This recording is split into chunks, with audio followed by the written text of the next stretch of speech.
Reveille. Look at us now, tip to tip. Jesus. Shout out to Morning Kombat. Do you want a margarita? Yes! My God!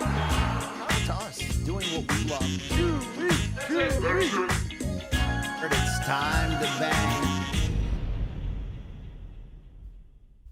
Oh, yeah, we're packed in, we're holding, we're smiling, we're living, we're golden. Yeah, we're back out of this Morning Kombat Monday, March 10th, 2025. A couple days after UFC 313. We're going to break it all down for you. My name is Brian Campbell, your co-host with the most. Yeah, right? How about that? That guy right there took 3 dumps on the train today. It's Luke Thomas. Can you hear me? Sorry, I don't know if I can hear myself here. And a fourth one here. There's issues with your plumbing. It works today. It works today. Boy, I got to tell you, taking a dump on the train is the least amount of fun you can have. Taking 3 dumps on a train is, wow. Anyway, Luke, I would have to say we've got a fantastic show for them today. We have a lot to get to. Yeah, we're going to break down the pay-per-view. We're going to talk about some overarching UFC storylines, react to some big news in the boxing business space. Tank Roach 2 may be on the horizon, though. We shall see. To get into that. We'll hear from you with our DMs, and, of course, we'll pick the kernels out of BC's Shiat to close the show. If you like this show, then like this video and subscribe, tell a friend. You can also see our personal YouTube channels on there. Thank you for your support in this here show. We're so glad to be back. So glad to be here on Monday morning in Metal Arc Studios, Manhattan. How was your subway ride in this morning? Look, any stories? Any butt cracks? Well, the subway worked well today because it stopped at the places that it says it's going to stop versus last time on Friday when it's supposed to stop at our stop, but instead it just keeps going past, and then I have to come back up on the other side. Yeah, it was really annoying. Yeah, but you had Tukey with you last time. Right. Did you wash her hands in carbonic acid after she got off the subway? Yeah, I mean, we set her clothes on fire. I mean, not with her in them, but I'm using your material. I told her, like, you have to treat the New York City subway like it's a urinal. Like it's a toilet, yes. You just don't touch anything. We want to welcome you into this episode of Morning Kombat, which is brought to you by DraftKings. And remember, when we're talking about DraftKings, the crown is yours. Shout out to all our viewers watching on the DraftKings network. I want to also say what's up to the third member of our crew. He's a producer, director, bong enthusiast, and the son of an Australian's ball bag. It's Long Island Luke Nocita of the Main Card Minute. Yes. What's up, boys? Great intro as always. How we doing? Well, we're doing good. How about you after that mid-pay-per-view card over the weekend? I mean, dude, I left that pay-per-view with a high because I had Justin Gaethje and Magomed Ankalaev as underdogs. So I was You left that with a high. You know what I'm saying? Yeah, well, that too. Right. Okay, great to hear from you. Thank you, LIL. Anything else you want to say? Any statements you want to make? Did you take any pictures with the Tate brothers over the weekend? No, I don't believe that rape is cool. You know what I'm saying? All right. Yeah. We just lost another MK listener. Here we go. Good fucking riddance. Yes. Okay. All right. We can't wait to bang you today, listener, viewer. All right. There you go. Yeah, you want me to line up this way? I mean, I like lining up here, but y'all put the controls like this. So rather than sitting evenly between the controls, I have to sit right adjusted, and it doesn't flow quite rightly. You know what I'm saying? Luke, I mean, I didn't set up the studio, Luke. Luke, when was the last time you were truly happy? Holy fuck. Fraternity days? When my daughter was born. Okay. Yeah. But before that, fraternity days, William and Mary. I don't know if I was happy then either. Yeah. Happiness is hard to come by. Okay. It's tough to come by. Okay. Yeah. There you go. All right. I don't think we have any other bullshit to peddle. They can't buy merch yet. Maybe one day real soon, All right. Oh, Zoe the cat has made a miraculous comeback. Oh, yeah. What was the latest? I do want to shout out everybody who sent out love, prayers, notes, and all that. Zoe the cat collapsed last week, was not breathing. I had to revive her on the ride to the hospital it got bad. She bounced back. She was diagnosed originally with like an enlarged heart, possible stroke, diabetes, all this stuff. And the next day, all the signs were gone. So tentative, but she's turning back to her old self again. Okay. Do you have pet insurance? Yes. How much? We're veterans of the pet insurance game. Okay. How much did that whole episode cost you? Only $4,000. That was supposed to be what the fuck is the point of pet insurance? No, I'm not sure after the pet insurance claims and all that. I'm talking about the Bro, we had to revive Barbas with no insurance, and that shit. Oof. Yeah. That one hurt. Yeah. That one hurt. Well, also Reggie Jackson made a CBS Sports HQ debut over the weekend, which was not expected or planned. And Reggie was like, "Here's my butthole. Have a nice look at it, America." Thank you very much. All right, hey, let's get into our damn show, and you know what our first topic is: the main event of UFC 313 this Saturday night, T-Mobile Arena in Las Vegas. It went down. Did you enjoy it? That's up to you to decide. But in that main event, of course, Magomed Ankalaev dethroning arguably the biggest star in the promotion, 205-pound champion Alex Pereira. So, Luke, after Magomed Ankalaev went 0 for 12 in takedown attempts, it might not be accurate to say that Ankalaev won this fight with his wrestling ability, save for maybe that dominant cage control he showed in round 4, although he's been maligned for it. So how surprised do you think we should be, given Pereira's recent reign of terror, that Ankalaev was able to pressure, control the pace, rely on angles and technique, and even hurt the most dangerous striker in this game en route to a unanimous decision victory? I mean, I think we should be a little bit surprised. I don't think a crazy amount. Pick 'em odds. You got to remember that. We crushed Ankalaev coming in. That's what I mean. First team all donk. People got on us. They got mad. It's not that we didn't think he could win or even should win. The argument that we had made quite incorrectly, we should say that, was that we thought he had the skills, but we just thought he would error-prone his way into fucking it up. And that's just simply not what happened. I know you take some issue with how he approached the 5th round. We can circle back to that in just a minute. I thought it cost him. You thought it cost him? I thought it was going to cost him, is what I'm saying. Oh, I see. I mean, I would say this. Dude, Ankalaev fought really, really well. And again, not in a way that was overwhelming. To your point, he didn't get any of the takedowns. To your point, in I think at least 2, if not 3 rounds, he was numerically outstruck. Again, there's some qualitative differences along the way. But the reality about what Magomed Ankalaev was able to do is, you asked, was it surprising? A little bit for me. Yeah. I was waiting for the bottom to drop out. I was waiting for some kind of inconsistent effort. I was waiting for some kind of, I don't know, for whatever he was producing from. I mean, round 1, okay, he lost, but it was fine. Round 2, he looked awesome. Round 3, a little bit, that's the swing round. That's a really tough one. Definitely the swing round. Round 4, back to Ankalaev, and then round 5, I thought was Sal Diamato notwithstanding. We'll talk about that. I thought that was also for Poatan. And so, you know, it was, to me, I mean, here's the reality, dude. It wasn't comprehensively overwhelming, but people like me, people like us, saying that he had the skills but couldn't deliver because of the inability to make good decisions over the course of a bout, that is simply not true. That simply did not materialize, at least not in this case. That is true in certain other cases, obviously, but it didn't materialize on Saturday. And here's the reality. I looked this up. You can even compare this to other 5-round fights that he has had. Not only did he win the bout and obviously perform quite ably, even if you didn't score it for him, he actually landed more significant strikes against Poatan than he has against any other opponent, including those in other 5-round contests. He did his best work against his toughest opponent in the most high-stakes bout. Dude, you simply have to give it to him. You got to give it to him, yeah. And I understand the folks who might be like, I got Poatan 135. Fine, we'll talk about scoring in a minute. Sure. But there's no looking at Ankalaev's performance and then doing what we were doing, which is calling him Donkalaev and he'll mess it up. He didn't. He actually executed really, really well, all things considered.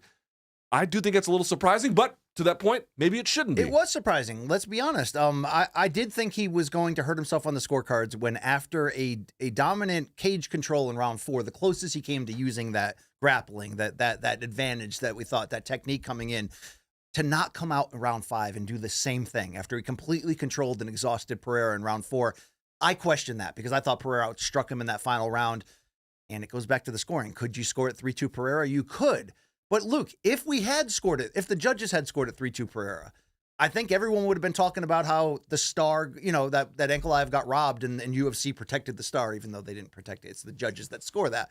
I'm happy that Ankalaev got the nod in the end, because who fought better? Who took one of the, arguably the most dangerous fighter in the UFC, took him out of his game, changed the terms, forced him to fight off the back foot, made him uncomfortable with constant pressure, and did not make one of those key mistakes technically where you opened yourself up to be finished with one shot. in a lot of ways, it was kind of brilliant the way Ankalaev fought. The technique he showed in round 2 to back up Pereira and hurt him, switching to the wrestling in the cage and along the cage wall in round 4.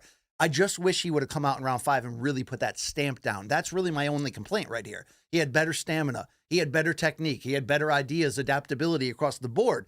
So whenever something like this happens, there's 2 things that can be true at once. This was a breakthrough performance in so many ways at the highest level from Ankalaev. But on that flip side, how disappointing of a performance in your eyes was this for Poatan? We should say something up front, which is there's a good chance there will be a rematch. And there should be. I do think that this performance is disappointing, and I'm going to tell you why in just a second, but I do think it's important to also say this. You can make a very clear argument. Again, people can disagree, but it's not hard to make an argument for rounds 1, 3, and 5 for Poatan. And the reason why I bring that up is to say, even if you think that Ankalaev won rounds 2, 3, and 4, and again, that is essentially how the judges went, although obviously one judge gave him round 5 as well. The point I'm trying to make is, did that fight look to you that if Poatan got another crack, that the distance between them was so significant that he couldn't meaningfully improve and then obviously change, his fortunes in a rematch? That seems like a bridge too far. It's too much to argue that they were so far apart that Poatan can't make some adjustments For sure. and come out the other end. So that's the first thing I'm going to say.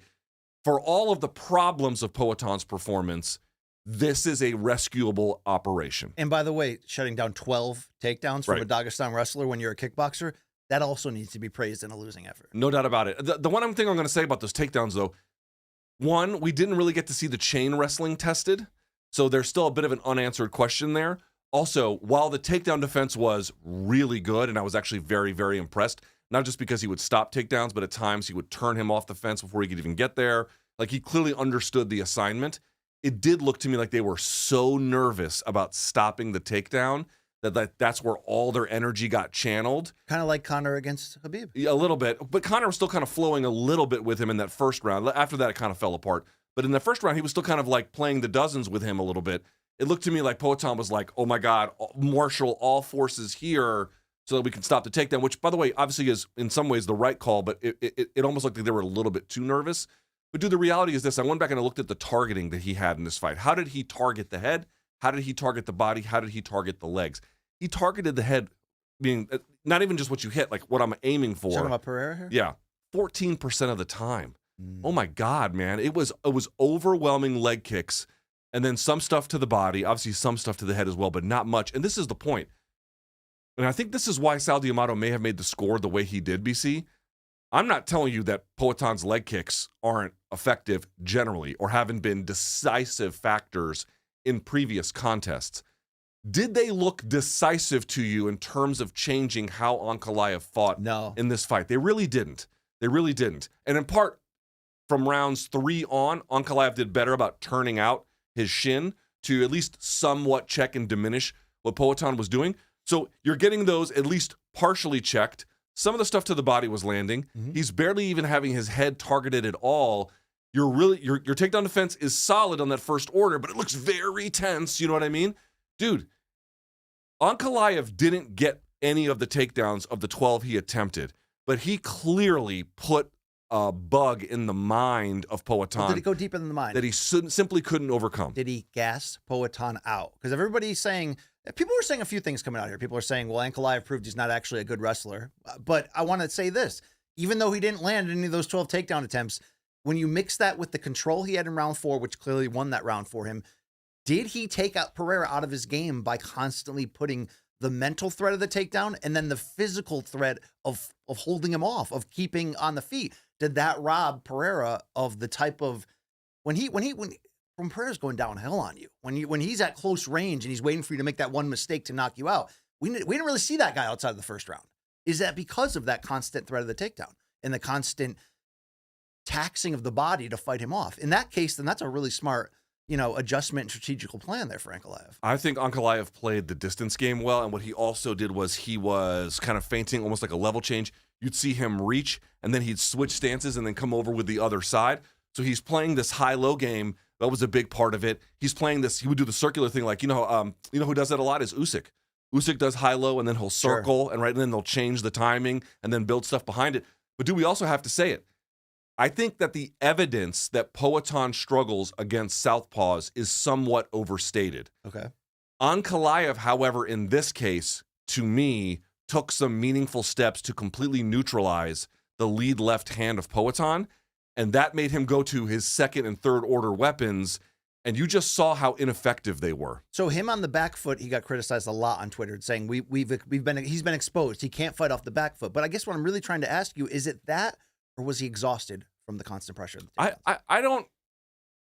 I didn't read that he was exhausted. Did you read that? When you rally in round 5 trying to defend your belt like he did to win the round, you can't say exhausted. But I do think from rounds 2 through 4, we saw a diminished Poatan compared to normal when he's at kickboxing range across from somebody. I think the lead hand fighting, the lack of the leg kicks having enough of a pronounced effect, having difficulty closing the distance on his terms. By the way, we should also talk about this. Ankalaev was quicker. Yeah. Not that that's hugely surprising, but then when you see the contrast, one guy is moving around, one guy is stepping in and out, one guy is feinting, one guy is level changing, and he is able to get into position and out of position more quickly. He's setting the terms. He's faster with it. He's shutting down, to at least some meaningful extent, the lead left hand, checking some of the leg kicks. Poatan doesn't have a ton of flashy offense. He's got something of a meat and potatoes offense. Sure. And so if you can take out certain pieces of the pins of the grenade, there's just not, well, that's actually wrong because they pull the pin and then they'll let the spoon go, it explodes. What I'm trying to make is if you disassemble the bomb a little bit, obviously you need all of the chemical reactions and everything else to work.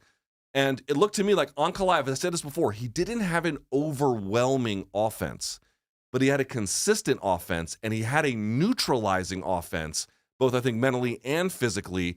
Poatan's meat and potatoes game, I think, somewhat caught up with him here now. And it's worth saying also, and I go back to this, listen, can everybody be what Poatan was in kickboxing or even in MMA, the kind of striker that he is? Obviously not. But I go back to this with these kickboxers who come over late into MMA. It's partly true with Izzy. Izzy was never a takedown threat, right? Poatan is not a takedown threat. He might have good takedown defense in this fight, and he certainly did. But this is where a lack of diversified offense can cost you. We always say it. You can have a lopsided offense in high-level MMA and A, go pretty far, and B, win. You can literally win world titles with it. But it has to be overwhelming to everyone. Yeah. Because the instant someone can pull the plug on it a little bit and you now are required to go to second and third order weapons, the whole shit falls apart. He was still able to keep it together at least a little bit here. And again, you can make a case for 1, 3, and 5. But I think all of these factors, BC, the lack of well-roundedness, the things Ankalaev was doing, some of the physical traits he employs, the game plan, the high-low, the in and out, the dismantling of the lead left hand, he simply didn't have an answer for that. And good on Ankalaev for how well he performed. Long Island, Luke, I'm interested to get a third opinion here. Was Poatan flat here, or was this just that first opponent at 205 that really, outside of the first 2 rounds against Roundtree, played better chess than him throughout? I think it's the better chess thing. I don't think he was flat. I think people are just using that now, given the result. They're like, oh, well, now that I look back, he was a little flat. I think he was just, Ankalaev did a great job of mixing things up, and it was enough. Ankalaev, round 2, is like a new mythical fighter. He looks so fucking good. Walking Poatan down, hurting him late. Drilling him off of his own balance, like popping him back. I was like, dude, holy fuck. I couldn't believe it. You know? It was incredible. Let's talk about the scoring in this fight. Because in real time, I scored it 1-3-5 for Poatan, 3 rounds to 2. But I knew that was going to be a tough thing to defend afterwards. It was really more of the scoring system. What I'm trying to say is, who did my eyes tell me won that fight? Ankalaev. Neutralize what Poatan does, hurt him, controlled him around 4 with the wrestling, and even with that late rally from Pereira, scoring-wise, 10-point must system, I did think there's a case, and I did have it for Pereira, but I was almost happy that Ankalaev won because he deserved to have one. Does that make any sense? It's 2 competing theories at one. In the letter of the law, I do think Adesanya has an argument to have won this fight. Because even though am I saying Adesanya, Pereira, yeah. Even though it was clear that Ankalaev, like I said, the rounds he won them more dominantly, won the story of the fight, won all of that stuff. But what about round by round? So first round, we're giving it to Pereira. Second round, best Ankalaev we've ever seen. But third round is the swing. And all 3 judges would ultimately score that for Ankalaev. But I felt like, and maybe we can say don't trust the stats on the screen, but in that round 3, Poatan outstruck him, landed what I thought was the best strike of the round when he had Ankalaev against the fence and he landed that lead overhand, and chipped him up, tore him up to the legs. It was really the last round that he effectively was tearing up Ankalaev to the calf, where you're like, I wonder if this is going to be a problem late.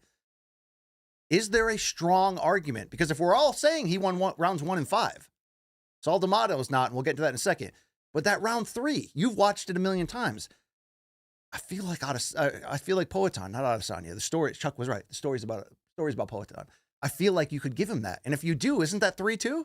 Pereira? If you give him round 3, it is certainly 3-2. It would have been at least on 2 of the judges' scorecards, right? It still would have been split. That would have been a shitty result, by the way, because we all saw who the better fighter was. Yeah. But this isn't the perfect scoring system, I guess. No, I understand. I don't think you can make how did you score at Long Island, Luke? How did you score the main event? Well, I had a bet on Ankalaev, so I was rooting for him, but I did actually score at 3-2 Poatan. Okay, give me the argument, but not BC's. Give me your argument for why Poatan won round 3. And obviously, please understand, I know it is but close. You also have to remember I'm very intoxicated by the time this fight comes on. So to remember specifically is such an honest man. I just remember going into round 5, I clearly said it's 2-2 going into round 5, and I thought Poatan clearly won round 5. Okay. Like I said, I was afraid for Ankalaev that he put forth this great performance and he was going to lose 3-2 under the scoring setup, for better or for worse, because you know that they're not going to give him a ton of credit even around 4 because he didn't take him down. It's just sort of cage control. I wondered if all that could go against him, and then when Ankalaev, like I said, opened up round 5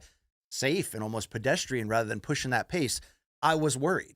We do have the judges' scorecards, and this does set up, before we throw to them, a good opportunity to, I don't know, maybe fire some shots. How about we get into our segment here, Shots Fired, brought to you by Cuervo.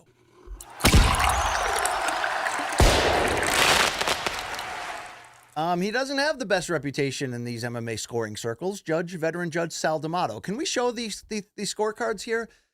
So you see the judges Mike Bell and Derek Clearly, the first 2 starting from the left, 3 rounds to 2 in favor of Ankalaev, with round 3 being that swing round. In fact, all 3 judges scored it for Ankalaev in there. So I can't argue that too much in the favor of Pereira. But Luke, let's look at Sal D'Amato's card. Rounds 2 through 5 going to Ankalaev. These are the judges. These are the guys reading the rule book. These are the guys with a way better seat than I have, and they're not tweeting and trying to, text people back like I am between rounds. Is there any case here for Sal D'Amato to be correct that this was a 4 rounds to 1 fight? I don't think so. Again, numerically, Magomed Ankalaev had more strikes, 20-14. However, with that 122 of control time, those were often in the clinch. And I want to say something. People say Ankalaev was just holding Pereira against the fence. And there are certainly 1 billion% true examples of it, including in this round. I think it's overstated for round 4. I really think people are grossly overselling some of the key components. But as it relates to round 5, that numerical total is really deceiving, BC, because so much of it came from busy work there. I will also add, though, if your Poatan takedown defense is not merely stopping the takedown, but extricating your back off of the fence, which he simply had a very hard time doing against an opponent like this. And I'm also going to say something else. Every time that I argue on this show, on my personal channel, anywhere, that referees in MMA need to be granted license to foster quicker action, Sure. People always say, no, we can't touch it. No. You have to save the integrity of the sport. There should be no stand-ups. There should be no intervention. Guys, you can't have it both ways. Either people holding someone else against the fence and not doing anything is basically slow stalling, or it's not. Either it's a problem you want to solve, or it's not. If you have argued against more proactive referee intervention, you simply have no license to cry about this. And I know what they're going to say. Well, the judges should still render a decision that is favorable to the guy, getting pressed up against the fence? That also doesn't even make any sense. They're also not doing anything. So at best, it's kind of nullified, and then you're sort of left to judge the other pieces. We need to empower the rule makers and the rule enforcers to promote better action in the sport. This is one clear example in round 5, and then again, part of round 4, there was one separation that Mark Goddard went through, which, by the way, I was totally in favor of. Sure. that gets you to situations like this. People need to consistently understand how their worldviews about MMA impacts the rules, impact the rule enforcers. This is a bit of a wake-up call for all the Poatan fans being like, oh, this was so unfair. Are you the guy that has argued for quicker separations? Probably not. Well, let's talk about the letter of the law in judging, because I think you pointed out something which is true. Poatan stuffs 12 takedowns, but in MMA scoring, you're not going to score the defense on there, so his reward is not being on his back. But on the flip side, do you then reward Ankalaev for that constant pressure of takedowns in some of these close rounds? I guess if the striking is ultimately equal, then that could be the thing that gives you the edge. Damage. It was only if the damage is equal. Only if the damage was equal. I just felt like letter to the law of round-by-round scoring, this was a closer fight than it looked with our eyes, straight up. No question about it. Oh, yeah. But even then, even for somebody like me who thinks that Ankalaev is probably the rightful winner, round 5 is not a strong argument for Ankalaev. But also because the commission won't ever tell us why anybody scores any round the way that they do. Okay, we're left to wonder what exactly he saw that he spotlit as something important. Then I got to ask you, what did all 3 judges see in round 3, giving that to Ankalaev? I'm calling that the swing round. I have a theory about that. So I watched it multiple times, and I'm like judging, okay, who won each minute, which I know is not how it's done, but I'm just trying to like quantify. And it kind of went back and forth and went back and forth. And then if you'll notice, what's the last big strike either one of them lands in that round? That stiff jab? It was Ankalaev's jab. Yeah. It was a heavy jab that popped his head back. And it didn't rock on Poatan, but it did cause him to have to catch his balance. And I think I counted there was only like 45 seconds left in the fight, or the round. And it was Ankalaev who was still on top of him, pushing. I have a feeling that probably the judges were looking at it being like, this is close. And that one strike, again, I can only imagine because they don't talk to the public, but just having heard them explain decisions in other ways, because I've been on some of these referee calls where they have to like watch rounds and explain how they score it. I have a feeling that played a pretty decisive factor in how it ultimately went to Ankalaev's way by the slimmest of margins. Hopefully Sal D'Amato will show up on Henry Cejudo's podcast to break it down. That would be really nice. Let's hear from the fighters here. Let's go to Ankalaev first. Letter B on the list there, Long Island Luke. This is him saying ultimately that not only did he win, but that Poatan's a runner. Let's listen in. Kind of some tight rounds to score as well. All 3 judges had you winning 2, 3, and 4. Man, at the end of 5 rounds, how confident did you feel that you had won the fight? Yeah, you know, I was confident. I kept on moving forward. I kept pressuring him, and he kept on running away from me. You know, for 20 minutes, this guy was running away from me. And then I heard at the end of the fight, he was saying that, you know, he wasn't sure why the victory was given to me. Who's supposed to be given the victory? You know, I've been pressuring him the entire time. He was running for 20 minutes, and then he's wondering who's supposed to get the victory. Listen, I'm happy for a rematch if he wants a rematch, but then maybe in the rematch he could fight for real, not just run away the entire time. And he said he's not sure, but a rematch probably makes sense, given it was close. I mean, is that the fight you want the most? And if so, how soon would you like to do it? Yes, I never picked my opponent, so I'm very much happy and ready for a rematch. Whenever UFC offers it to us, if you know, we'll see what the date is. We'll be happy to accept it. I know he's going with big Ankh energy now. I like heel Ankh. I like when he was like, yeah, John Jones, I'd beat him in his prime, and also John Jones is a steroid cheater. He pulled that one out. What do you make though of the comment about the running? I don't see that per se. He had him on the back foot. That's a big part of why Ankalaev got the win. Look, Ankalaev was the better fighter in this fight, but to say Pereira ran away from him for 20 minutes, I didn't see that. Yeah, running is a strong way of putting it, but if you're Ankalaev and you're walking the guy down and he's trying to use lateral movement to get away and defend takedowns, I can see why he would think you're not engaging with me. I can see how he'd think that. Of course, the reality is he doesn't have to engage with you on your terms. He has to engage, he wants to, at a bare minimum, engage with him on his terms, and he simply didn't get a shot to do that. I thought in round 2 when Ankalaev was literally walking down Pereira that he was going to walk into something massive. Credit to him for not, you know, for always having that defensive posture still there. The technique was strong, but did you have that feeling too? I'm like, you're going to get what everybody else got. You're walking into traffic. You're too confident in there. He knew, though. He could tell that the pressure was getting to Pereira, but I was a little nervous for him in round 2 there. I will tell you what, man. I knew something was up in that second round when he hit Poatan with that push kick that sent him, like, careening into the back of the fence. I was like, holy shit, that was awesome. I, too, thought that was, I didn't know if he was going to get knocked out, but I thought at some point the wheels were going to come off. Dude, We got to say it. We were wrong on Friday. We were wrong about Ankalaev. But let me ask you a question, if I may, and I would love to get Long on Luke's opinion here in just a second as well, which is, did this win by Ankalaev erase your doubts about him, not so much as a talented guy, which we kind of thought he was, but as a donk?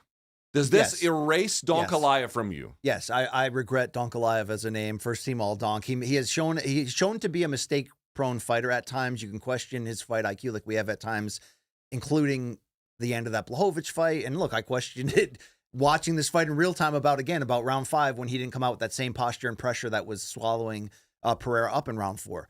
But in totality, 5-round championship stamina, was the better fighter, made the better adjustments, took a killer, a Superman, and made him look human. Yeah, I take back everything I said. Ankalaev, when finally given the chance, and I did believe, like you, that UFC was delaying this for as long as possible. Dude, he came through and he got it done at the end of the day. Like, shout out to him. What is he, on a 14-fight unbeaten streak, something like that, since that loss in his UFC debut? Yes. It hasn't always been pretty. He hasn't always been as come forward as we'd like. A lot of things you can say about there. But he was the better fighter in every single category against the guy who was number 3 pound for pound on my list. Yeah, I take back everything I ever questioned on this guy in that regard. Long Island Luke, have you gotten rid of all of your suspicions about him? I mean, I wasn't the one tooting the donk horn like you guys were, per se, but no, he looked good, dude. I don't think we can call him a donk after that performance. Yeah, no, I mean, okay, so let me challenge that a little bit. I'm not fully ready to let go of the fact that the guy has proven to be error prone in the past, but I have to dial it way back because that was 25 minutes against a very dangerous guy, and he did not look dangerous. Poatan did through 25 minutes. He looked, talented, but not. Here's what menacing. I also thought he didn't look. I didn't think he looked boring, and that's still I know that Ankalaev? people. Yeah, in this fight, was it a back and forth fight? No, but Ankalaev believes there's a reason for that. So let's listen to sound and when we can respond to it. This is Ankalaev talking about that idea of whether he's a boring fighter. I don't understand why people think that my fights are boring. Everybody thought that Alex Pereira coming into this fight was the most exciting striker in the division, and then you saw the way he fought against me. It seems as though when people come out to fight against me, they all of a sudden become boring. You saw what he did. So it's not just dependent on me. It also depends on the dance partner, on the opponent that I'm fighting. That's fair. I mean, he was the one backing him up in round 2 and putting it on him. He's not the most exciting fighter, but I don't call his performance or even his strategy necessarily boring. People were bitter. There's an overarching conversation that we're going to have a minute about, are there too many boring champions in UFC? And I understand that you're going to have to include him in this batch. But was this performance boring out of him? He brought the fight to the most dangerous man. I wasn't watching live, so I don't know how it translated live. I did not think it was especially exciting. I guess there's a difference between technical, where his goal is to disarm you of your danger, and outright boring. Same thing in boxing. I don't call a lot of these Floyd Mayweather fights boring. I say you should know what you're getting into. A lot of people do. At the highest level, you're watching one of the greatest defensive fighters of all time be brilliant. It might, but I don't think it's boring. I think there is a difference there. That's all I'm saying. Would you say it was a technical thriller? No, there was not the same. There wasn't the thriller element. The thriller element is usually a higher pace and a little bit more of a back and forth and not sure who's going to win. Now, granted, you weren't fully sure when they went to the cards here, so there was a little bit, but no, this wasn't the technical thriller that Strickland DDP1 was. Okay, that still stands. I do want to hear though from Poatan here, who was humble and defeated and came out on Instagram and shared his thoughts. É isso aí, pessoal. Algumas marcas, bom, mas estou bem. Descansar pouco. Já estou voltando, né? Como eu sempre fiz. Já aconteceu algumas vezes isso comigo, mas eu estou bem, né? Agradeço todo o apoio de vocês, né? Com todo o carinho, sempre me apoiando. Estou recebendo muitas mensagens também de grande incentivo. Estou aqui com o pessoal, minha família, meu time, meus filhos. Tá todo mundo aqui, todo mundo comendo aqui. Aí, ó. Vamos pedir umas pizzas e é isso, né? Vida que segue. Obrigado a todo mundo, né? Obrigado ao meu time. E é isso, pessoal. Fazer essa revanche aí e ajustar algumas coisas, né? E voltar muito melhor. Pode esperar isso. Tá bom, pessoal? E é isso. Nunca desista dos seus sonhos. Chama. Chama, indeed. Yeah, I always So- believe in giving up on your dreams.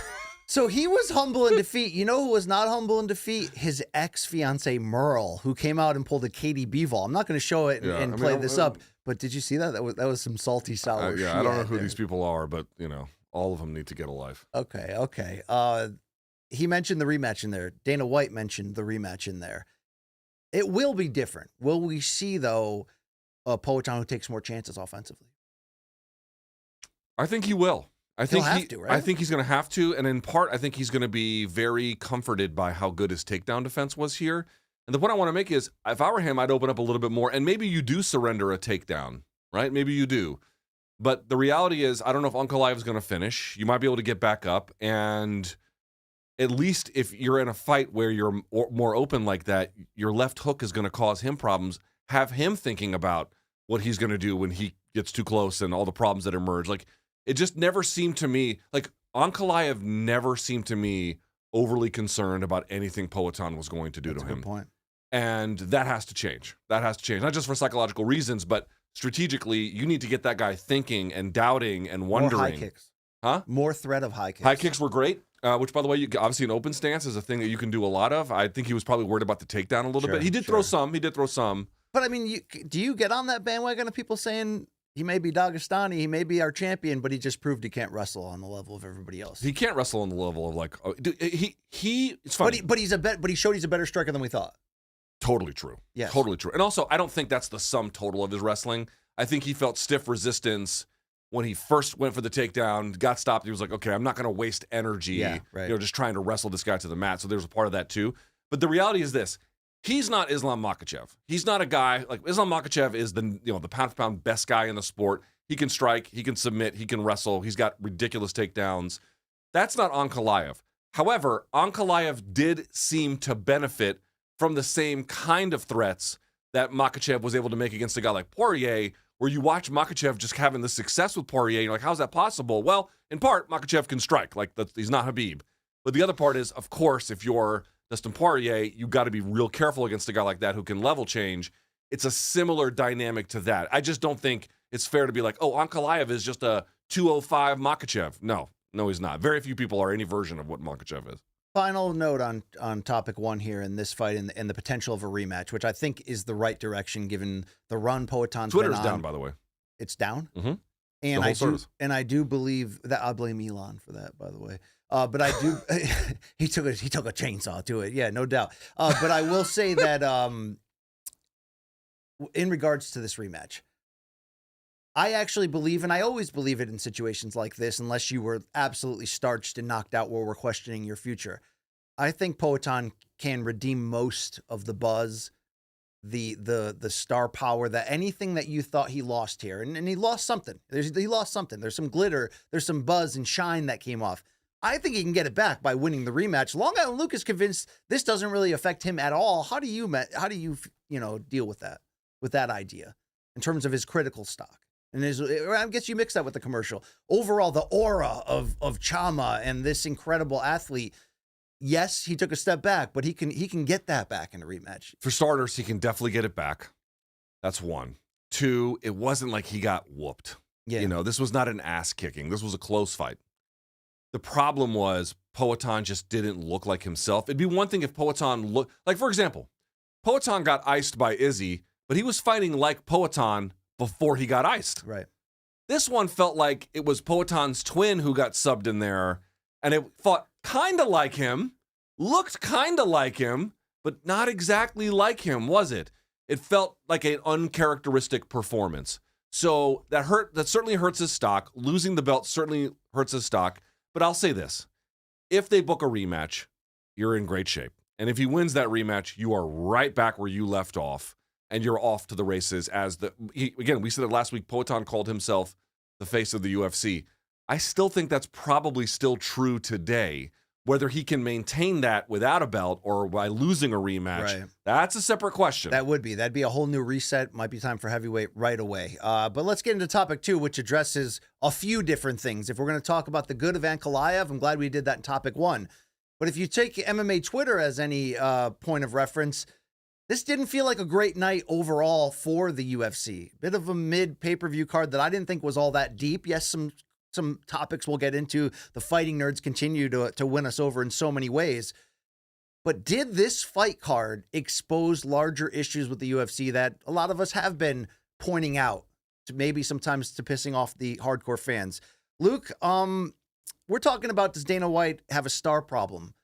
And do you add to that the idea of too many boring champions? Even though I just said I wasn't bored by Ankalaev's performance, a lot of people are going to lump him into that category. So, Luke, the idea of UFC lacking top-end marketable stars is not a new discussion. We've been through that a lot.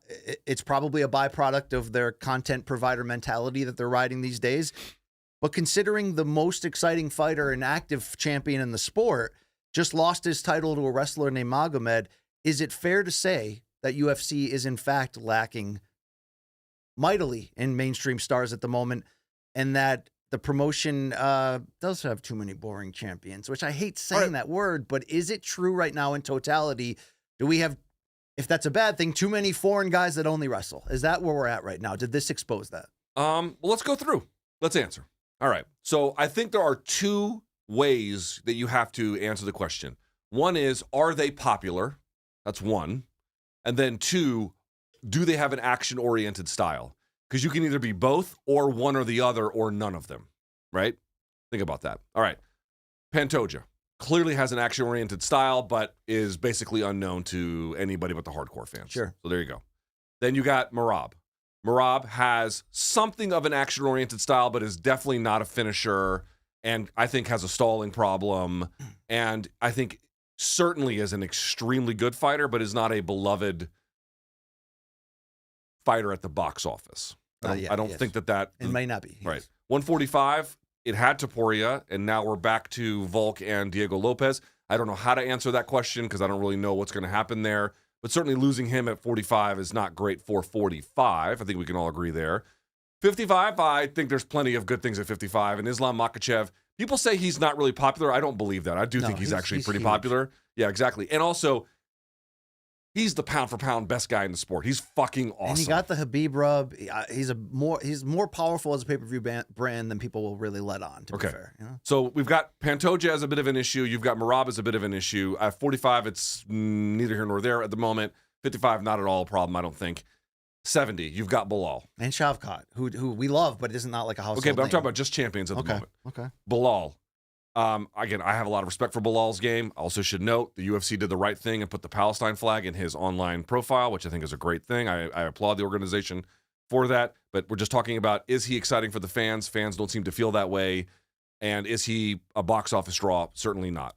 Then you go to 85. Different story. And by the way, if they get Hamzat, you're in a very different story. So I don't think that necessarily qualifies.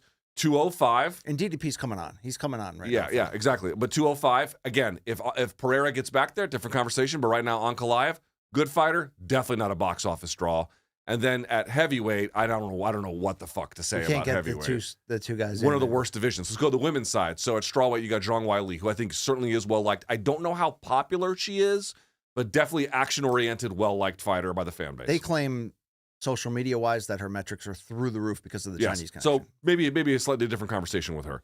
Then you've got Valentina Shevchenko. I don't think she's quite as exciting as her reputation comes out, and I don't think she's a big box office draw either. She's hit her ceiling but a while ago. Generally is well-respected within the fan base. 35, I don't even know what... I mean, Kayla Harrison might get that belt, but Pena, I don't even know what to say about that division.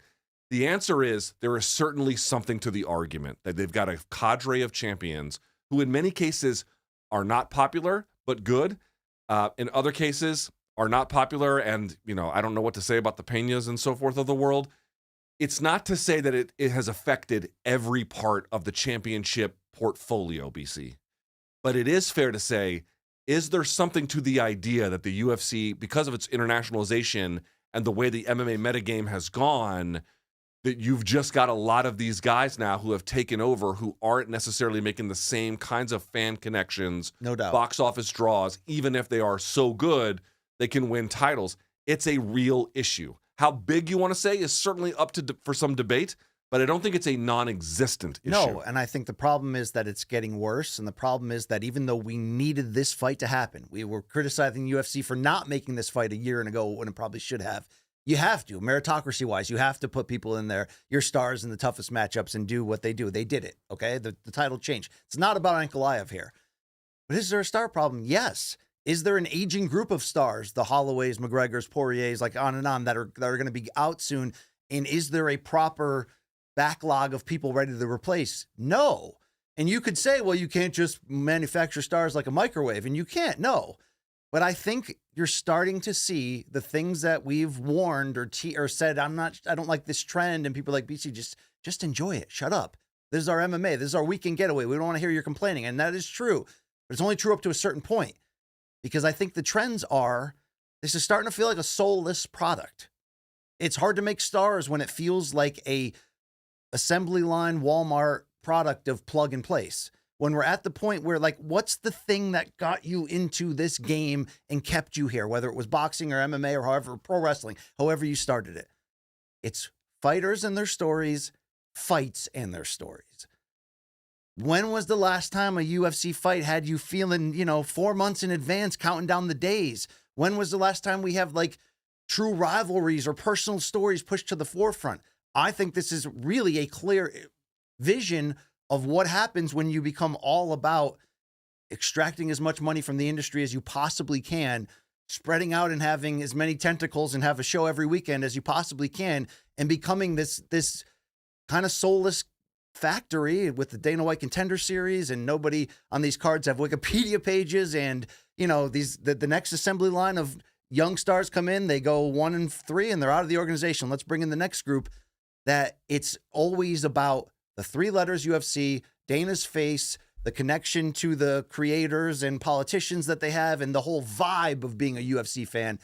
But that's not retaining the old hardcores, and I think it's creating very short window fans who get into it for everybody who's 20-something and white right now and male is into UFC, and they've marketed it to them aggressively.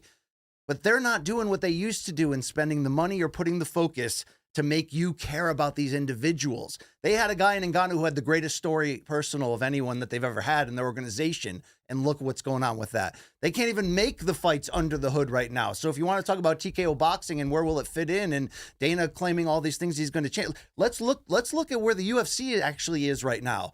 It's not Ankalaev's fault. It's not really just about that. It's about the bigger picture to me, Luke. Is there something to this, or am I just getting so bitter?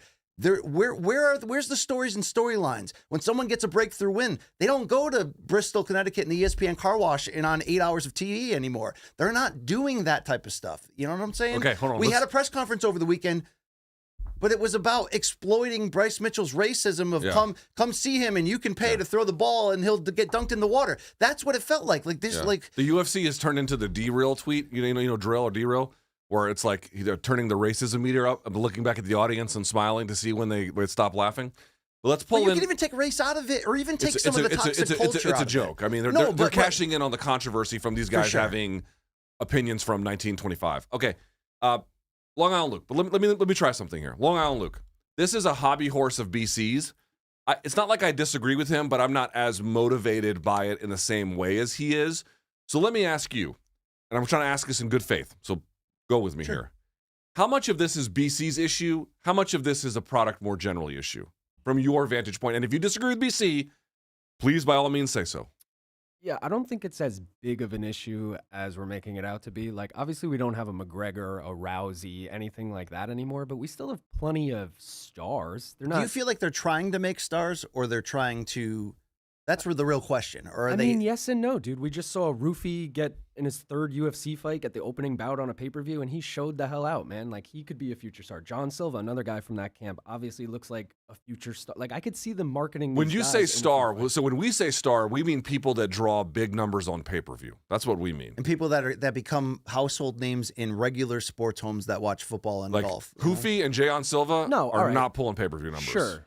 Yet. Yeah, they might. That's be. right. Yeah. That's right. So you're building stuff. I mean, you're building Paddy Pimblett. Is he gonna sell all these pay-per-views? Maybe. He might. They're building him right. Yeah, Paddy. They might. Shavkat, though, I don't know how that's gonna go. You know what I mean? Like Shavkat might be a world beater, but I don't know how that's gonna go. I think he's gonna be like Pantoja, where he's always in fun fights, but his pay-per-views don't do that great. Yeah. Okay, and then you've got Hamzat, who's coming up. 205. I don't know.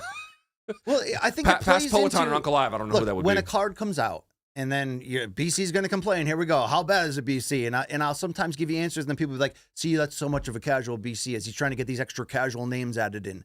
Isn't that part of what we loved and fell in love with the sport? Whatever year you came in, when you'd look at a UFC card and be like, title fight, banger fights, veteran coming back, good storyline here, this, here. Like, you had a lot of things. If you're not targeting some form of it to the full casuals, putting Jones Aspinall in a football stadium, doing that kind of things, like that's the thing that keeps your sport healthy and growing. And would you argue that under the Fertitas, it felt more like it was about pushing the sport, and under the Endeavor era, it's about what can we take from the sport? So I have a few. Can I give you a few theories about what I think is happening? Because I think a lot of fans hear this and they're like, "Oh, these two old motherfuckers complaining," and I don't think that's necessarily unfair. But I do think there are some differences that we have to acknowledge. One is the Americans are just not as competitive as they once were. Like, the reality is, people might come to American gyms like ATT and, AKA or, Extreme Couture. But the American, like, if you go back, for example, when GSP fought Jake Shields, you might recall that week that was in Toronto. I went to that fight. That's when they had that round table. And it was Edgar, and it was Cruz, and it was Kane, and it was John Jones. And yeah, GSP was there, and Anderson Silva and Jose Aldo were there. But it was majority Americans. The reality is the Americans are just not as competitive as they once were. That's just a fact. Okay, that's the first problem. The second problem I think that we have to kind of face here is when we were indulging our MMA fandom coming up, it was a different kind of ecosystem, including a different media ecosystem, where, to your point, you had to really go through traditional channels of media to promote these guys. It meant car washes before fights. It meant car washes after fights. It meant managers calling up every different, write an article for me on this site and this one. And that has simply evaporated. There is still part of that happening. Obviously, people will go on Ariel's show today and stuff like that. And that's not nothing, of course. But it's not the same kind of all in on this process that really built up larger than life figures with these big, bold narratives and whatnot. And also, there's just so much happening from a content standpoint, it's just hard for rivalries to develop on top of it. I think a lot of that is playing into what you're talking about that's making it feel very alien from the fight game that we grew up on and how we responded to it. But it is worth listening both to our audience as well as guys like Long Island Luke who are saying they don't exactly feel the same way that you do about this. Okay, well, let me see if this finally encapsulates it. Whether you come into combat sports liking real combat sports from pro wrestling or not, the hook of a story, like from the very beginning, is there going to be a major audience for fights if you have no connection at all? Well, there's be people love violence, people love whatever. There's going to be some of it. But in totality, when you want something to be huge, you need the casuals. You need hook storylines to get the casuals. UFC used to be about the stories of the fighters and the fights. Now, the story that they tell is the success of their brand. That's all. That's the only story they tell anymore. Dana pushing through COVID. The Ultimate Fighter one fight saving the company after they put all that money in. Look at us today, where we stand politically. Like, it's all about telling the story of them and taking that eye off the ball and going completely corporate, commercial, microwave. So there is also a TKO element here. Has sucked the soul. The Endeavor TKO era has sucked the soul that keeps people caring. That's my point. My point isn't the hardcores that are going to be there every week no matter what because they love fighting or they're just into this. I'm talking about the casuals that are going to come and go. What is the evidence that UFC has suffered from the casual fan retention? I think I've never seen as many groups of people be like, I couldn't miss a fight on a pay-per-view, and now I don't even watch it live. You know what I'm saying? Like that's changed really quickly because post-COVID they were on fire. Is that your experience, Long Island Luke? I think that's actually a really interesting discussion. I was going to say I have friends who are, I'll call them casuals, who only really watch pay-per-views, and I know for a fact they did not buy the last 2 pay-per-views. Even this one? Yeah, they didn't think it was worth it. Again, that's them. They're But it's fucking Poatan. I don't understand that. Dude, I'm not the person. I'm just saying. That's what they do. Okay, fair enough. I'm asking you to justify their logic. I mean, is Dana, he was talking at the post-fight press conference about next year they may have to figure out lightening his load because he's got boxing, he's got power slap, he's got so much going on. Yeah. I mean, there's a whole nother rabbit hole discussion about, replacing him and who could do that. But I'm just saying, like, do you like covering this sport and watching this sport as a fan in this Endeavor TKO era? Has it improved the product, or has it only month by month, year by year, taken from it, taken the storylines, taken that care level? I never felt what I felt on Saturday, where it was just sort of like, this doesn't matter. Yeah, I want to see the main event, but everything else felt like it didn't matter. I'll say this. There is simply no denying that we have to account for the fact that the way in which we fell in love with the fight game doesn't exist for anybody anymore. And however young people interface with the fight game and how they come to it, it's going to be a different process. And we don't understand that, and we have to acknowledge that up front. But And I think, it's married to the star issue, though. okay, fair enough. But I'm also going to say this to the young people who might be watching, or people who had a different relationship to how they came to the fight game now, which is that you also must understand, not only is the UFC a monopoly, which has been over 1 million times, but the parent company, TKO, they're Wall Streeting this whole, they're treating the UFC like a financial instrument as part of a broader financial portfolio, not to the same extent that PFL does their own organization, not even fucking close to that. Imagine if PFL could use this opening to change their... But what I mean is, you can detect it. It is noticeable relative to how it used to be. And the point I want to make is, like, remember when Conor and fucking Jose Aldo went on a world tour to promote that fight? Like, the UFC, dude, that was when they were showing, like, when the UFC was like, you want to see how good we are at promoting fights? Watch this shit. And they did it. And they were right. And it worked. Like, what we want to see is not them flex their muscle about how big their market cap is. Dude, live gate, that's all they care about. Or their live gate. We want to flex. see them flex their muscle in terms of what they can do as promoters. Yes. Not measured so much by the financial measurables, but measured by that kind of buzz, that cultural cachet. And I'm sorry to the younger fans. I can admit that we're missing components of this because of the way they came to the sport is simply a different way, and I accept that. But they also must accept that kind of thing that they used to do. Sure. They just simply don't do anymore. And what we're trying to identify is, I think some of that is missing. They're still the premier vehicle in MMA by far. I mean, PFL can't get their shit. PFL is about their own story. They're about telling you about their smart cage and they tournaments. might be worse. They never tell you about their fighters' stories. But I will say, though, that it doesn't feel like a premier product anymore. And I don't say that, oh, you're the boxing guy, you're just shitting, or you have a grudge against Dana. None of the above. I'm the guy that wants long-term job security here. You know what I mean? I want this thing to reach out to casuals. I want people to be banging on the door of UFC offices going, where's Jones Aspinall? We haven't heard. Put that in a stadium. Let's have a moment here. So that's really the argument. I mean, I'm watching this turn into some of the bad stretches in boxing in recent years. I'm feeling some of those same elements in this TKO era, and it does scare me to a certain Let me say one thing, if I may, last one on this. If there are viewers out there that really think we're missing something on this argument, and I'm sure that we are, hit us up, morningcombat@gmail.com, morningcombat@gmail.com. Send a video in, we'll play it. Send a video, send a response. Now listen, you can call us names, that's fine, but what we're actually looking for is like a really good argument to help us understand what we might be missing, because I'm certain, dude, generationally things happen where you have to be very careful about the myopia of your own worldview. Morningcombat@gmail.com. You can send a voice note, you can send a video note, you can send a written no note. private parts, though. Yeah, don't send your dick and balls or butthole, but everything else is fair game. Let us know what you think we're wrong about, what BC's missing, what I'm missing maybe. I'd actually, and I couldn't say this more sincerely, we would love to hear it. Thank you very much on that. To close on the star topic, there's a couple topics that lead to big star pushes. One of those is Jones versus Aspinall. Here's Dana White giving an update on that. You were talking about Tom and John. Tom released that video blog a few days ago on the train where he was saying, like, John's side is holding up the fight. What is he referring to there? Well, I think that, listen, John Jones definitely wants to fight. Just when and where is what we're working on now. Do you feel confidence? I think you said John. I'm very confident summer on first that fight happens. Yeah. Summer? Yeah. He's saying when and where. I think it's probably more they haven't finalized Jones' price. That's probably still where they're at. But if they can get this for IFW, that's monster. Huge. And I know they don't want to do the stadium thing. I wish they would for the way it would feel, the way it would pull people in, but I just want it. But people ask me, what was the fight you wanted to see most this year? Jones, Aspinall, period. Related question, how much does the Poatan loss affect John Jones's timeline in the future?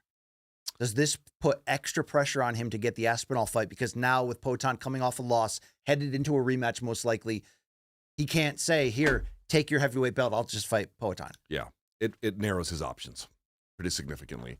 But at the same time, this was kind of all like Dana was not giving that fight a lot of interest. And now you've sort of, I'm not saying formally removed it from consideration, but it now goes very back burner-ish.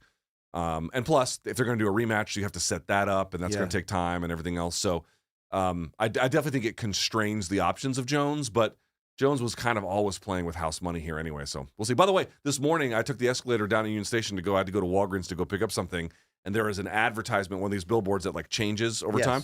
And as soon as I got to the bottom, it was John Jones. Remember that healthcare company? Yes. He's sort of... We thought anyway, he was it was announcing right at the bottom fight. there, and I was like, wow, imagine aligning your brand with this guy. That's amazing. If they did that for IFW, that'd be monstrous. I really hope they can get that done. I hope they pay A him. heavyweight title unification in MMA is a fucking gigantic I mean, we're not even fight. talking about Ngannou being out there and that they probably could have gotten that done if they wanted to a million times. You got to get this one done. Poton's not going to be the one that's going to crash the And by party the way, if anymore. they don't get it done, now again,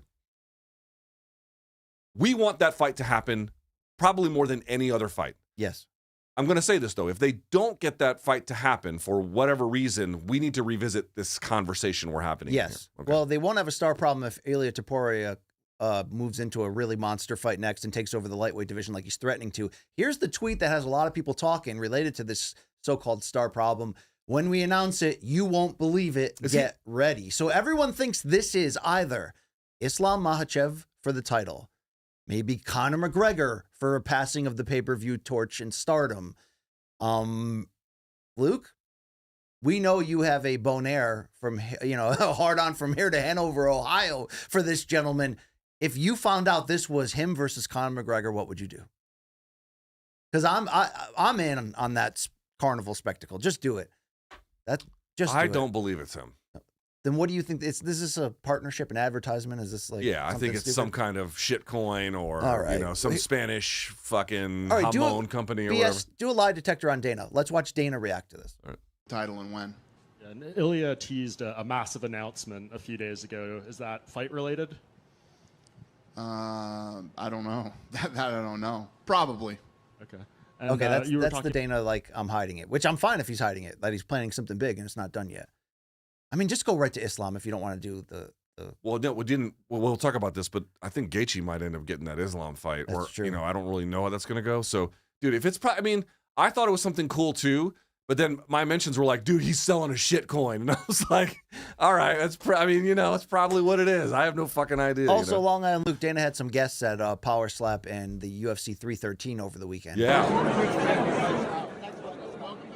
Those are alleged accused sex traffickers, the Tate brothers. Yeah, yeah. And the Nelk Boys, shout out. By the way, guys who are either facing charges or criminal investigations in 3 countries. I've traveled the world, BC. I've never faced charges in 3 countries. I'm not even facing charges in 1 country. There's an aggressive negative response to this, and I think it's kind of rightfully so. But you don't need to pin us on the political argument, listeners. But that's just gross. It has nothing to do with politics. This is so obviously. I mean, they're making it political by who is defending and not, but it's obviously not a political issue. I'll just say this: I watched MMA luminaries tell various state agencies for years in order to get legalized. We are not pimps. We are not hustlers. We're not thugs. We're not any of these like reprobates. We're math teachers. We are dads. We have college degrees. And it turns out 15, 20 years later, when they said we weren't any of those bad things, that's exactly who they are. That is exactly who we are. That is exactly what that is. That all that bullshit that we're math teachers and whatnot, just a fucking lie the whole time.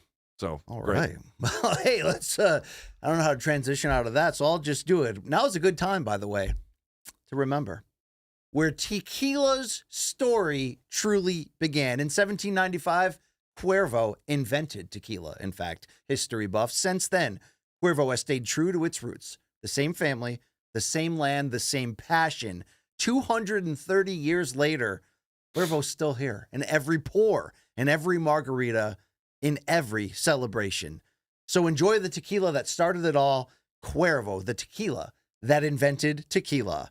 ProximoCuervo.com. Please drink responsibly. Luke, I love our great sponsors on this show. I do love some Cuervo. Don't think I don't. That was some good stuff during pregame preview with Chuck last Friday. It never fails. It literally never fails. It's good every single time. And I'm not much of a drinker, but when the opportunity is right in a safe and responsible way. Yes.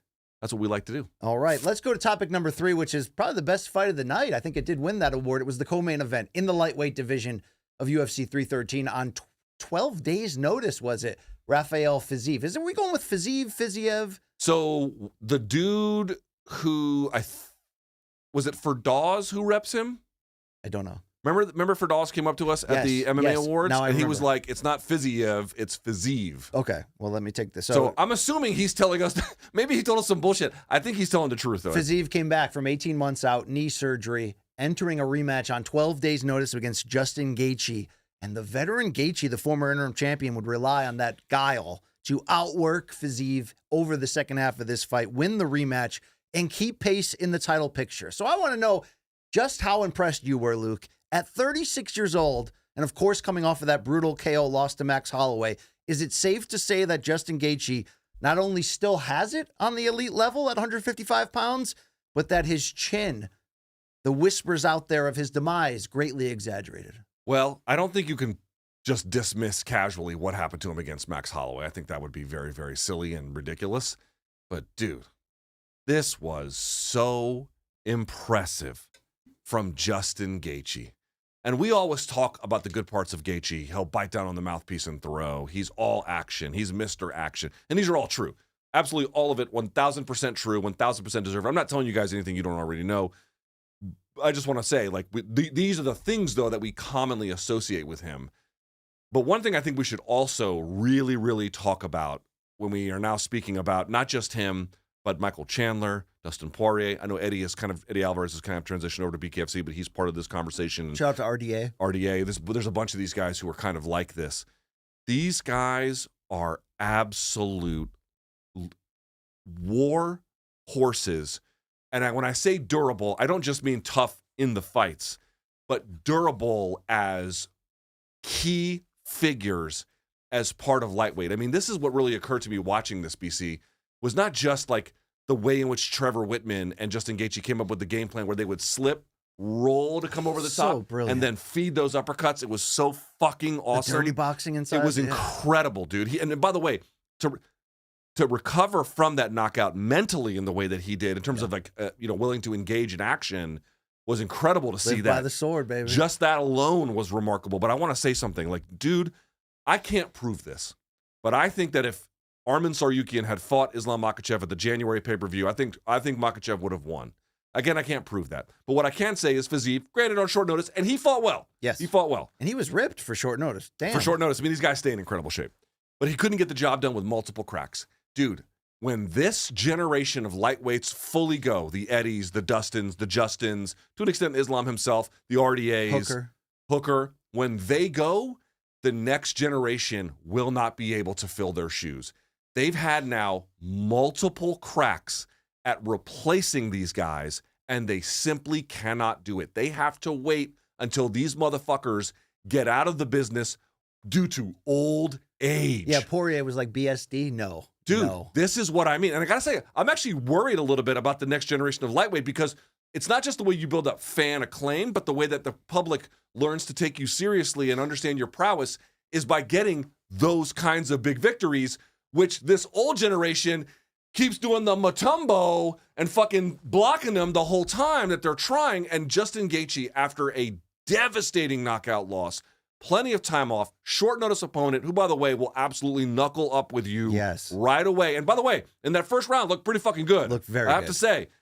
But to come back that way, again, not rescuing himself, but, turn the tide in the second with that uppercut and then in the third. By the way, a very close third round too. Nevertheless, I cannot overstate to you how special that performance was, how special Justin Gaethje is, and this class of lightweights.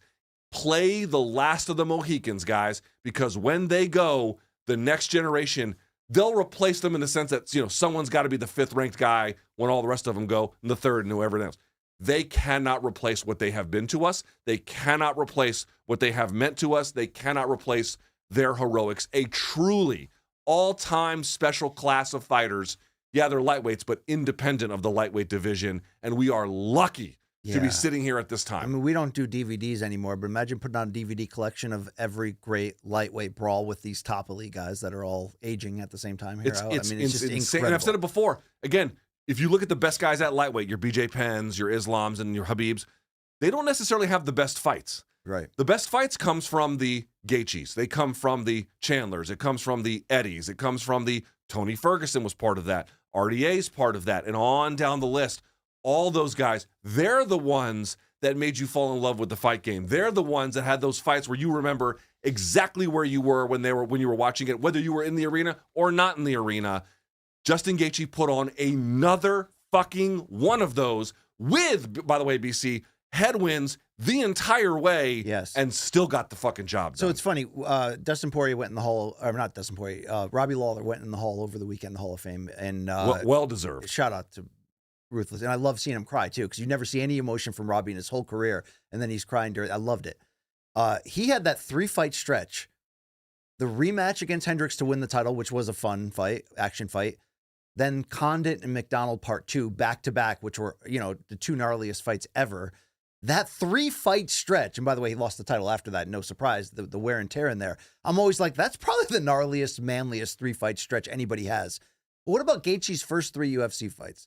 The Michael Johnson fight of the year, and then the TKO late losses to both Eddie and Poirier, where they were just gnarly. Those 3 fights, and he lost 2 of them, by the way, are like 3 of the gnarliest, manliest performances in succession that we've ever seen. By the way, that doesn't even include his World Series of Fighting fights, which, by the way, there's some the ones that happen after. Yeah, there's some bangers on that one too. There's a lot of bangers. So in his last 4 fights now, Gaethje, 2 wins over Fiziev, a head kick knockout of Dustin Poirier, and then, of course, the loss to Holloway. He has set himself up for a very, very big fight. Here's Justin talking about that proposition for sex. The great thing about your career is you can literally fight anybody in the division. You know it's going to be a great fight. What does interest you? You said, hey, I'm here. Does trying to get Dan Hooker again, does that make sense to you? Or are you thinking more like title shots with Victor? What does make sense to you? I don't know. We'll see. What do you want? What do you still want at this point in your career? I want to fight for the belt, obviously. It's a much different matchup than I just had. They tried to give me a donut. I took a bite, but I gotta get back to running if I'm gonna fight Makhachev. Obviously, you mentioned Makhachev there. You need to get the cardio on point. What are some other things that you kind of think about when you look at a matchup with him and how that could potentially go? Yeah, I'm gonna have to get my jiu-jitsu coach out here. It's really just confidence. He's a tough matchup for him. He's so good, so strong, and I have to have a perfect night if I want to beat him. I guess for anyone that might wonder, why should you get the shot over Armin or Charles? I don't care. Argue with yourself. Fair. That is fair. Is his case strong, and should it be elevated above Oliveira and Sarukian based on the 3 wins and 4 fights that I mentioned and the fact that we have not seen this matchup yet, Gaethje versus Makhachev? I don't know if it's the strongest argument meritocratically, but I don't know that really matters. It's a good argument meritocratically, and it's a great argument for this era of lightweight. And Islam, by the way, it's also good for Islam because it's a tough challenge. Granted, you have to imagine that in the takedowns, what Habib was able to do and get to the back, that Islam might be able to do something similar. So I would favor Islam to win. But, when was the last time Gaethje was matched up against anybody and you were like, I could take it or leave it? It just doesn't exist in that way. So, and by the way, these guys are, I'm sick of talking about it, but these guys are underpaid. It's very, very difficult. A guy like Gaethje, whatever, how much money he's made, it should be 10x'd. Yes. Getting an opportunity in a title fight, obviously the title fight itself wouldn't necessarily change his fortunes, but getting the title, and then if he has any subsequent ones, would be a financial windfall for him. I think this generation of lightweights, that one, the A-listers, in my judgment, they have earned it 10 times over. So I'd be in favor of it. I think. And by the way, I'm going to say this again. Saryukin, I'm sorry. I know he's my Armenian brethren. He's simply not ready. I just don't think that he's ready. Wow. I don't think his skill set has matured enough. He can wait a little bit. His body is a wonderland. It is. Okay. He's first team all body. I'll use my hands. Yeah. So if not the title, okay, let's say it is the title. Let's say Gaethje gets Makhachev next. I think that fight is going to be well anticipated, and I think, especially considering that Poirier turned that title opportunity into a fight of the year contender, it's just going to be fun no matter what, even if Islam figures him out and stops him. But who, Luke Thomas, if that happens, would go to Topuria, and who would go to Poirier? if that is the way it goes. So if you take Gaethje Beneil off the Dariush board, did an interview with Submission Radio where he said that he heard it's going to be Poirier Holloway 3. I can't hate on that. Which I is can't hate on it. fucking awesome. I can't hate on that. So again, it's just ridiculous. That's a pay-per-view main event. You don't even need to BMF Can it I up. kind of hate on that You for a could. second? Yes, you can be a dickhead. Go ahead. No, I'm not being a dickhead. I'm teasing. But dude, he's 0-2. Holloway's 0-2 against Dustin. Why are we? Yeah, doing but a he's trilogy? revived. Dude, Juan Manuel Marquez was 0-3 against Pacquiao before he turned his lights out in the fourth fight. Yeah, it's a different sport. But I don't know. It just feels weird. Well, I wouldn't have hated a Poirier Gaethje trilogy because I feel like they both of them, even with Chandler in this era of great lightweights, they've made the best fights, and I think the best came from them together, especially that first Poirier Gaethje one is my favorite fight of this great action era. But here's Gaethje saying why that's not an option for him. Yes. Are you interested in fighting Dustin Poirier for his retirement fight? No, I've stated many times that I don't think either one of our families deserve that. We're 1-1. I'm okay with it. If he's okay with it, then no. I don't think that's. I don't think we're. I think we're contenders if we beat other people. If I beat him, I don't think either one of us would be considered a contender. You agree with that logic? Not exactly, but I don't bemoan him not wanting a third fight. And I disagree with Long Island Luke. I mean, I get that it's not a fresh matchup between Poirier and Holloway. Holloway does have the BMF belt if we're keeping. Yes, so there's that. But the point I want to make was like we got Jose Aldo fighting Mario Bautista and then Diggity Donk and then Rick Rickerson. Zahabi. Yeah, exactly. But like this is to me not a useful application of Aldo's time, and especially in his twilight years anyway. So if okay. So what I'm trying to make is you got legend versus legend in Holloway and Poirier. Like and by the way, like you would at least admit, Long Island Luke, it's going to be a good fight, right? No, I don't want it to be misconstrued. It's going to be a great. You just fight. have a different idea. I just feel like it doesn't make sense. Okay. Chandler's fighting Pimblet. If Dustin fights Max and Justin fights Islam, then who will Topuria make his 155 debut against the McGregor at 170 in a pay-per-view? Or will he wait for the winner to get the winner of Islam and Justin? I don't know, because I thought it would have made sense for him to have a fight against Chucky Olives. I really thought Topuria versus Charles Oliveira was the fight to make. So are they going to make Oliveira Sarukian too? Because they're both kind of. I don't know what the fuck they're going to do, because that to me was the fight to make. And then Topuria's like, oh no, I don't want to take a #1 contender fight. And I'm like, you kind of need to. If they make him fight Topuria Do Bronx, oh my God. Yeah, Luke, that's bonerific. That is Long Island Luke. Are you feeling it in the loins? Wow. Yeah, that would be a sick fight, but I want Ilya to get the immediate title shot. I don't think we can lose here. I don't think we can lose. Yeah, you could do that too. I mean, obviously Ilya and Islam is obviously a huge fight. Finally, here's a picture of that first round where Fiziev was having control, and then Gaethje tossed his salad. Yeah. Luke, of all positions in MMA, the reverse triangle. I mean, that's a tough one. What is the? I'm going to ask a sincere question here, as ridiculous as this sounds. In Bushido, in top level MMA. Can you weaponize flatulence? Or would that be looked at the equivalent of like kicking somebody in the balls in a street fight?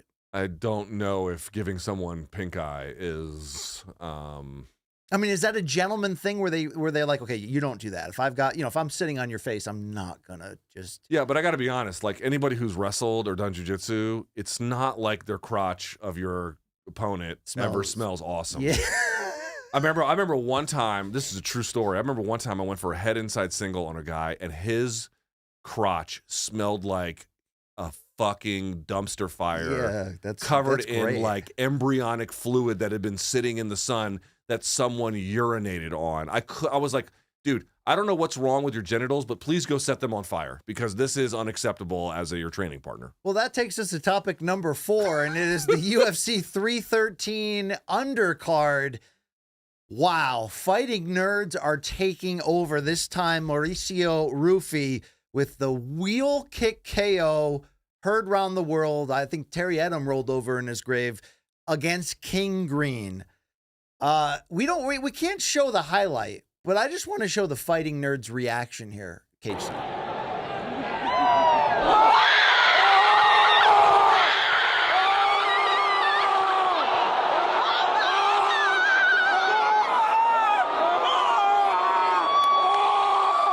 Of course, Gian Silva, Carlos Prates. So, Luke, I used that video to set up this. We can talk about anybody here on the undercard, but you can argue that Rufy stole the show. What is the secret right now behind this overwhelming savagery of the Fighting Nerds gym in Sao Paulo? And how serious should we be taking Mauricio Rufy, who's now 4-0 in the UFC, 12-1 overall with 11 finishes, and like I mentioned, unbeaten in the Contender Series in UFC? Talk the savagery of Fighting Nerds, and is Rufy looking as real as he looked there? Dude, this is one of the, first of all, easy knockout of the year contender. Easy. Beautiful. Easy. Just one of the best things you've ever seen. First of all, there's that. Second of all, Hoofy, I'm not, they called him Hoofy, then they called him Rufy, and now they're calling him GHB. I don't know what they're calling him, but you know what I'm saying? They're just giving him names. GHB, good Lord. I'm just teasing. The one I'm trying to make is, it's still a little early, because giving somebody Bobby Green, or excuse me, I'll keep doing it. Giving somebody King Green is very different than giving them Mateusz Gamrot, right? You're getting up, we still don't really know how that would go. They gave him a very stylistically advantageous opponent, but holy shit, he over-delivered. But let me just say this, because you asked about the Fighting Nerds themselves. They are easily one of the best things about the fight game today. Not just because they're speed running the collection, each of them. Proches, you mentioned Silva, you could do Hoofy, good on the list. They're speed running the development of their own highlight reels, like all-time highlight reels. By the way, this one is going to stand the test of time. That's amazing. For a long time, but that they come from the same team. These guys are so focused on letting personal creativity and being in a flow state with their offense deliver such a new, and I mean, there's nothing formulaic about what they do. Everything feels like it comes from their heart. And this is why I think fans respond.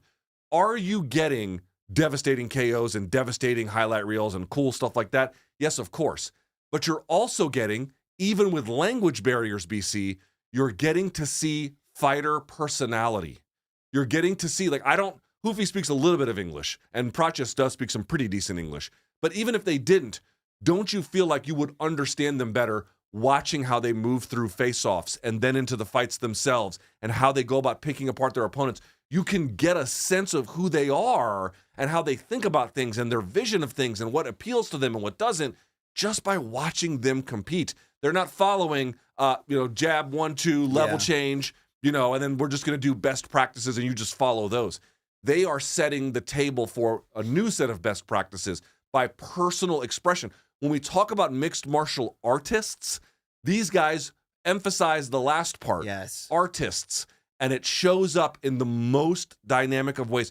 This is such a breath of fresh air. They bring contagious joy. Yes. They bring approachable branding, meaning they always have a ton of those glasses and they're putting it on Bronster. They're putting it on Lorosenko, everybody. So they're like approachable, like this comedic group, but they're absolute savages in the cage. I mean, what's in the water in the gym? I mean, there's they must tear up the favelas at night, right? Just like Johnny Walker in Scotland, right? Oh, just laying pipe. I mean, Wow. call him the plumber because he was laying pipe all over Scotland. But each one, we're having the same conversations. Are they for real in their own division? On this current these are run they're separate on? conversations because it's nice to see a guy who can flow and express himself. By the way, do you know who was the original guy in MMA who did that? Anderson Silva.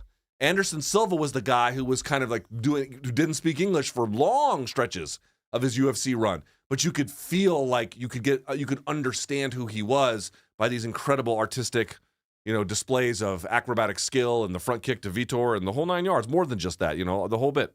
They're that, but he also had to face down wrestlers. He also had to face down guys who Nate Marquardt took mount on him, or no, I'm sorry, I don't know if Nate did, but Travis Lutter did. All different kinds of ways you have difficult challenges. We still don't know about these guys yet. And I think 2025, certainly for Proches and certainly for Silva, because now he's got that Bryce Mitchell fight, we're going to get a little bit closer to an answer. That might make him a star indirectly. I get ultimately what the UFC is doing. I just don't it's just all weird. It's all weird. But anyway, this is about the Fight Nerds. And Long Island Luke, if you're going to play matchmaker, how do you escalate that win for Rufy to keep him as buzzworthy as his teammates seem to be right now?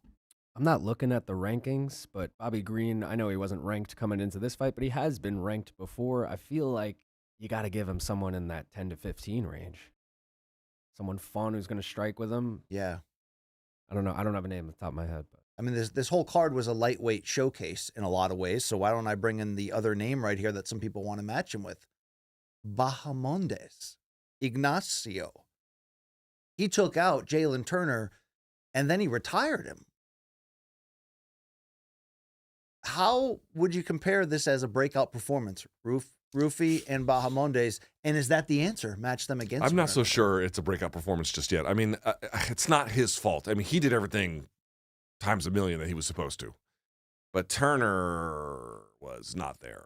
I mean, he was not there. And I was talking with Long Island Luke about this ahead of time. How did the triangle get locked up? Because if you notice, he throws the triangle. He fakes an omoplata. He can't get it. And so when he circles back, because omoplata, you have to be this way. And then when he circles back into him, that's when he locks up the triangle. But it's not fully locked in because you'll notice that Turner is he's sitting ramrod straight. Very, very difficult to get a triangle under those circumstances. You have to pull them down to you or go to them, whatever. So what does he do? He scoots underneath, yes, but he takes both of the wrists of Jalen Turner and then pulls it into him.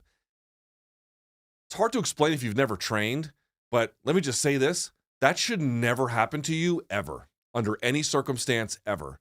It should never be a case. It's a little bit less. Actually, this is not true in the gi where guys can get double sleeve.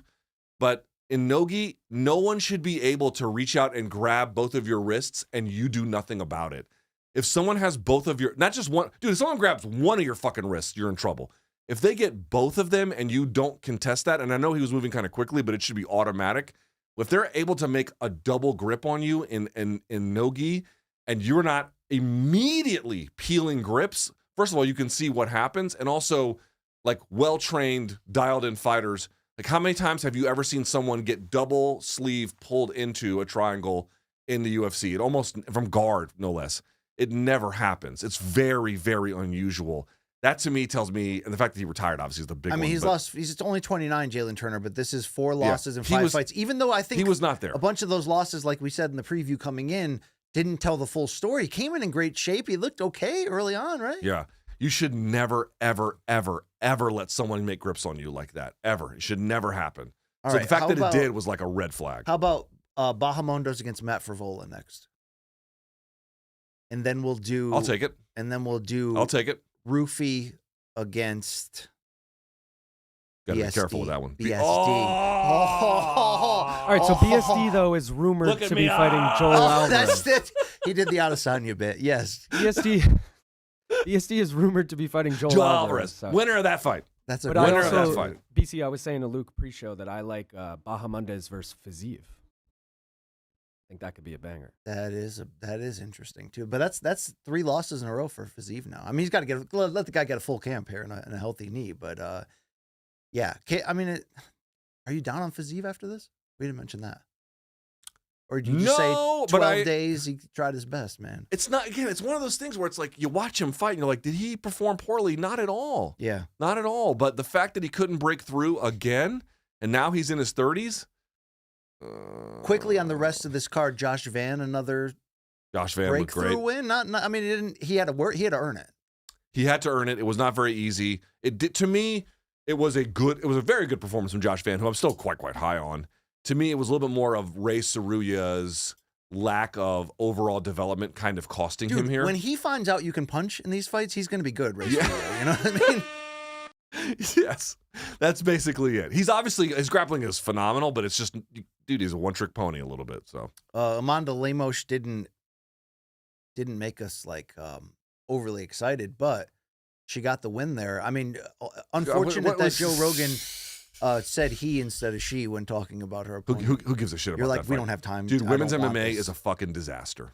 It's a disaster. Am I wrong? You got issues with suffrage too? No, they can vote. I mean, they should be voting. They're wonderful people, but that side of the game is a fucking nightmare. Since we had so much downtrodden, anything else you want to say about this card positively, Long Island? Anybody jump out on your main card minute undercard here? Carlos Leal looked good against Alex Morono for whatever that's worth. Yep, Morono looks like he's on the way out, but yeah.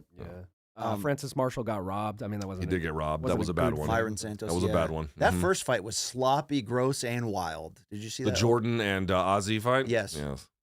There was no technique going Yeah, on there. I mean, what are we doing? Yeah, what are we doing? All right. Luke, have you heard of Goldbelly by any chance? I have heard of I Goldbelly. think you have.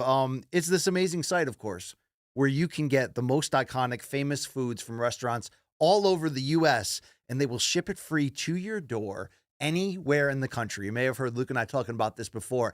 I got that Guy Fieri trash can nacho sent to my house, barbecue pulled chicken, all the fixins. My kids were like, oh, you got that Guy Fieri thing? You got the, and like they were fired up. It was a nice feast. It happened to be Super Bowl Sunday when we had that. So the timing was perfect and it was wonderful. And Luke, it comes shipped to your house, frozen, ready to go. Put it in there, not too much longer. You're rocking out. I know my family enjoyed it, knowing that I can get that flavor from somewhere else sent to my door. But I know you took down some of them wings, too. Yeah, so I got the stuff from Anchor Bar that is in Buffalo, New York. They sent me some wings. They sent me some ranch and some blue cheese. They sent me some sauces and even instructions on how to exactly to prepare it the right way. And you're thinking, oh, well, how fresh could it possibly be? How good could it actually taste? And then when you follow the instructions and everything that they sent you and you fired it all up, we did it, and we could not believe how good it actually was. It was freaking delicious. Who doesn't love wings? And it was easy. I'm not a good cook. Yes. I'm not a good cook at all. It was very easy. All you got to do is just follow the instructions that they give you, and you can order, as we said, from so many iconic places from across the country. Honestly, a great deal for great food. You can use it for any kind of opportunity. It was a home run in the Thomas So you want to know, household. what does Goldbelly have for you? How about Chicago deep dish pizza from Lou Malnati's? How about New York's best and most famous cheesecake from Junior's? If you're craving barbecue, they have the legendary Franklin's barbecue straight from Texas to your door. I've been there. Among the other products that we talked about right there. So if you're looking for that perfect gift, or you want to impress your friends and family with an epic meal next time you host, go to goldbelly.com and get free shipping and 20% off your first order with the promo code COMBAT with a K. That's goldbelly.com with /combat with a K as our code for free shipping and 20% off your first order. Thank you very much. All right, let's continue on down the topic list here. And let's go to topic number 5. This is boxing. Quick little roundup here. Maybe first and foremost, the New York State Athletic Commission, upon an appeal request from Lamont Roach Jr. for his controversial majority draw against Gervonta Davis just a few weeks back, PBC on Prime pay-per-view, and the missed knockdown call in round 9, along with the replay malfunction. A lot went bad here against Lamont Roach, but the New York State Athletic Commission has declined that appeal. And Luke, they did admit in their investigation that referee Steve Willis blew the knockdown call in round 9. They did acknowledge their inability to get the replay under law there, but they ultimately ruled that they would not change the outcome of the fight, claiming it couldn't predict how the next 3 rounds would go after that had they, gone back in time and fixed that. So while the ruling on the surface appears to be yet another raw deal for Roach, who kind of couldn't get a break from this, the New York State Athletic Commission, right call or not right call from the standpoint of avoiding a future precedent of people wanting to go back and change the results in fights? Because it's really been a 50-50 split on the reaction to it, Luke. Outside of like, hey, Roach probably deserved better, and boy, did he. Should we extend that power where they'll go back and change a result if there's as much pressure coming their way? I don't think it's the biggest deal in the world that they didn't overturn it because the knockdown wasn't called, but the fact that they also didn't disqualify him when the referee was going 1, 2, 3, we talked about it, visibly is counting, visibly stops counting. The guy puts his head out, gets wiped off. Again, we don't know. I mean, he's claiming he got stuff out of his eye, but we actually don't even know to what extent that's really true. That's just the story that he told us. And, by the way, I'm not saying that's not ultimately true. I'm saying an unscrupulous fighter could use the exact same logic for much more nefarious purposes, and we're just going to let it go. I don't understand these arguments about like, oh, well, if Tank had got a point deducted, he could have fought differently. Okay. Well, if Tank had fought differently, then Lamont Roach could have also fought differently, and it could have also even increased his lead, and it could have even led to a knockout. This idea that like this was all in the hands of Tank, and that's the only deciding factor about how it all could have changed, to me is a really empty argument. It could have changed any number of downstream effects that have nothing to do with Tank, or at least at a bare minimum, in addition to any kind of change Tank made. The reality is this, dude, show me what the fair due process to Lamont Peterson looks like. You had a Lamont Roach. I keep doing the Peterson. Lamont Roach. Show me what that looks like. You had a referee begin a count, stop. There's no accounting for that. You had a guy stick his head out and a corner come up and wipe something off, and he takes a knee. And the answer that the commission comes up with is, we're going to do nothing. I got to say I'm torn on this, though. I'm not torn. They should overturn that fucking result. That is, to at a bare minimum, disqualify Tank. This is the first time I think I felt like I'm willing, because and people ask me on recent podcasts, you know, what would you do? And I'm like, or what should happen? And I'm like, it should be overturned because it's obvious how wrong it was, and they screwed over Roach in like 3 different ways. But that is there's enough corruption in boxing where I don't know if I like the precedent. Because let me give you an example. We all remember Mike Tyson getting knocked out by Buster Douglas in 1990. What I sometimes forget is Don King, for weeks after, was trying to get that appealed. They were arguing that there was a long count earlier when Douglas got knocked down by Tyson.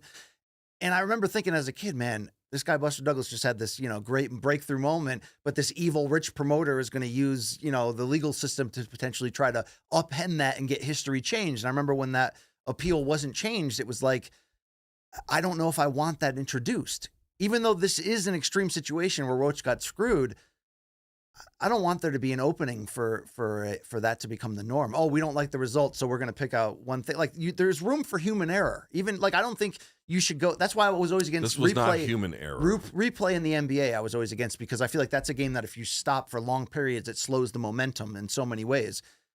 That's why I'm largely against instant replay in a lot of situations, but I wouldn't want instant replay after the fact. I wouldn't want to watch an NBA playoff game and then after the fact they're like, "Oh, we did make a mistake. Let's switch the score. The other team wins." That would feel so. You know what I'm saying? No, you I don't disagree. You don't agree with me? No, I don't. I think people are hand-wringing over absolutely nothing. How many different ways can you fuck a guy, take away his due process, and then say that the result should be we do absolutely nothing about it? This is the problem.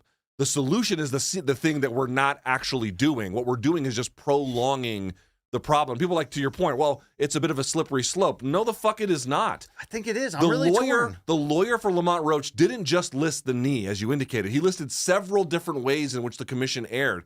And my question to everyone is, how many fucking things does the commission have to screw up and take away what they owe in terms of fairness? Like, was that contest conducted fairly for Lamont Roach? And the answer is absolutely fucking not. Okay, let me finish. You cannot make the argument that that was fair to him. And in fact, what you can argue is that they broke not one, several rules to arrive at a place where Tank Davis enjoys a draw.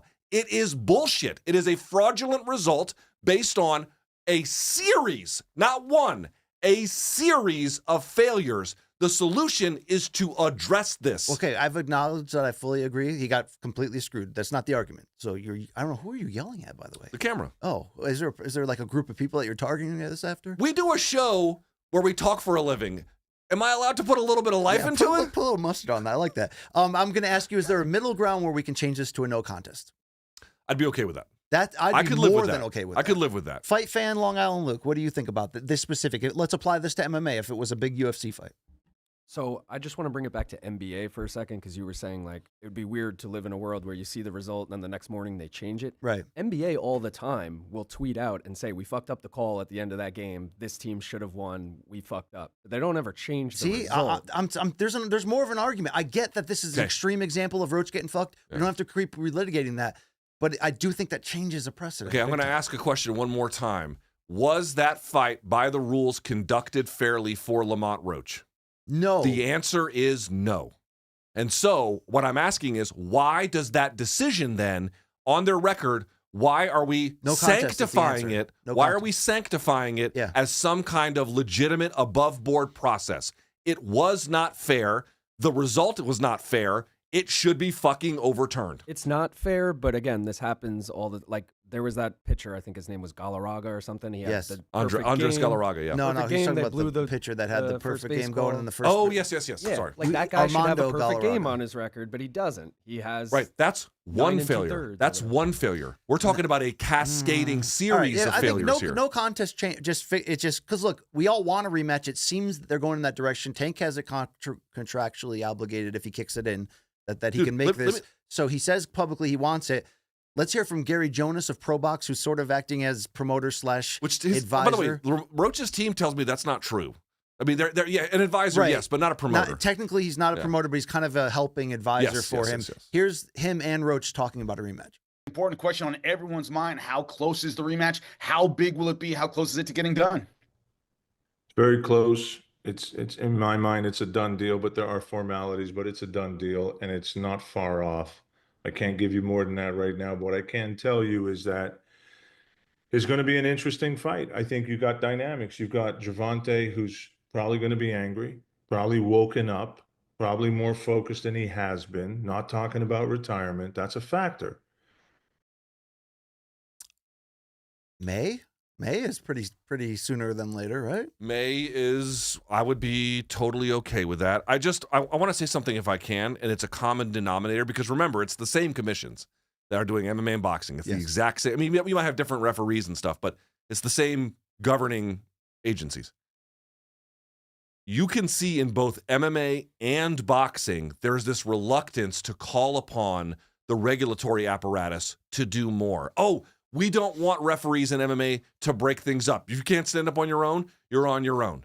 And there's this whole movement about that. Oh, we don't want them, to be righting any wrongs as part of the commission because, this encroachment by the officiating staff and by the office itself, this will pollute the game. And I'm like, you're just tolerating bullshit that happens all the fucking time, either in how the sport looks or how judgments are rendered, because you have this abnormal and frankly irrational fear about asking the people who are charged with doing this correctly to ...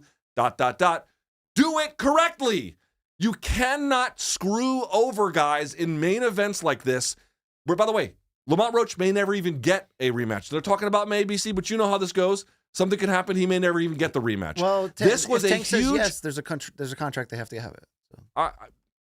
There's all kinds of ways that could fall apart. I mean, if Tank says no, then it falls apart. It falls apart. But we all know that. What I'm saying is, these opportunities for guys like Lamont, they very rarely come around.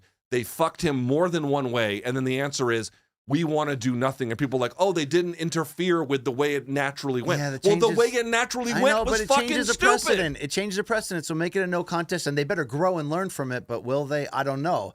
Will there be a Muhammad Ali act in a few years? I don't know. But our topic within this is we got a little bit more knowledge of what this TKO boxing takeover could eventually look like, with Dana White saying in recent interviews it's actually not until another 18 months from now that they want to launch sort of the young fighter league that they want to do. Other Dana developments are that they want to have a small amount of weight classes, maybe marrying the original 8 that had been part of boxing for so long, and not have 17 like boxing currently has, which I'm not against by any means. But the idea that they would work with other people, well, we also got that answer at the UFC 313 post-fight press conference. When you talk about the business of boxing, one of the biggest issues in it is that the guys who are in boxing can't get on and they never do deals, and it took Turkey to come along with money to basically make them work together, right?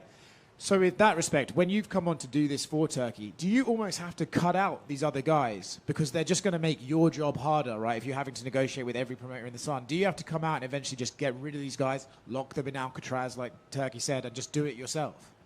Yeah. I don't know. I'm more focused on, if you think about the UFC when we bought the company, we had 3 letters, the old octagon, and 12 contracts. We had to build the thing from the ground up. I think that the sport of boxing is so broken, it needs to be built from the ground up again. And that's what I'm going to focus on doing. You know, he's got some commitments over the next 18 months with a lot of guys and a lot of fights and a lot of different promoters. But I talk a lot about USA's Tuesday night fights. You know, they put on like the best up and coming fighters all fought. he would go on to talk about that model that he wants to do. But that's a big reveal there. No plans to work with other promoters. So this really is going to be a league, whether they want to call it or not. Yeah. They're going to have their own titles, which is a violation currently of the Muhammad Ali Reform Act. We'll see if they can go around that or get it changed. Dana does not seem to be worried about that. How does this change quickly your vision of what TKO might mean? I hope everyone understands this. UFC titles are not real. You know that, right? Right. Like, you have UFC staff under oath, not just Mark Ratner, but Lawrence Epstein and others. You have Lorenzo Fertitta admitting it's just a trophy they hand out to the best fighter that night, but it actually isn't a real title in the way that we typically understand titles. It's just a thing that they made up. So there's that as well. I mean, guys, I keep trying to explain to everyone like what's going to happen here, and then on top of it, not only are they not going to like work with other promoters and everything else, they want to reduce the number of weight classes, which by the way could be kind of interesting, I suppose. We'll see, but you know, I mean, we've kind of been over this, BC. But I don't know. They're coming in with day one ideas that they're going to be UFC in boxing, same model, same power. That's right. When the reality is they're the equivalent of Bellator or PFL trying to come into MMA against the behemoth UFC. Now in boxing right now, there's not one behemoth, it's spread out. Yeah. And I'm not saying that they're not going to have some incredibly large advantage with Turkey's money now going right at them rather than spreading it to other promoters. But to come out without a roster, how are they going to, you know what I mean? You can probably overpay and get a few big names, but how are you going to be the premier operation when that's how you're presenting yourself from day one, 18 months before they even launch? They're going to build up a bunch of guys, sign them to deals like the Ultimate Fighter where they're super fucking long. They keep them under lock and key but their forever. titles won't matter if they have, you know, journeyman or second-rate prospect and they don't have the other names around. Then them having 8 divisions and 1 title per division, it's not the best versus the best. I mean, show the tweet that I wanted to just put up there because I feel like boxing's starting to aggressively turn against this idea. Shout out to Easy Raw. I think betting against the UFC/TKO is a unwise proposition. I get that, but like I said the other day, it's like Turkey in the beginning, the message was we're bringing everything together. Now that TKO has arrived, we're separating now, and it's you're either with us or you're against us. But unless they're not telling us something like they're going to be able to get all these boxers out of their current contracts, they seem a little bit too confident for the meandering battle that it's going to be to get to that point where they own the market like that. I guess we'll have to see. I don't know how to respond to that. I just don't see. I don't know if you're a boxer and you know their history of how they pay in MMA and how they structure it, and they want to get rid of the Muhammad Ali Act, which will take. Do you think boxers give a shit? Which will remove the transparency, so you can't actually see how much money was made in it. That's probably the most important thing it does. I don't take these guys to having great financial literacy or even a sense of self-preservation all that well. Sorry. Okay, we'll see what happens there. Yeah. Very interesting. Those are our 5 topics. Now we transition to hearing from you and answering questions directly given to us at Morning Kombat on Sunday night on Instagram and Twitter. These are DMs from Donks.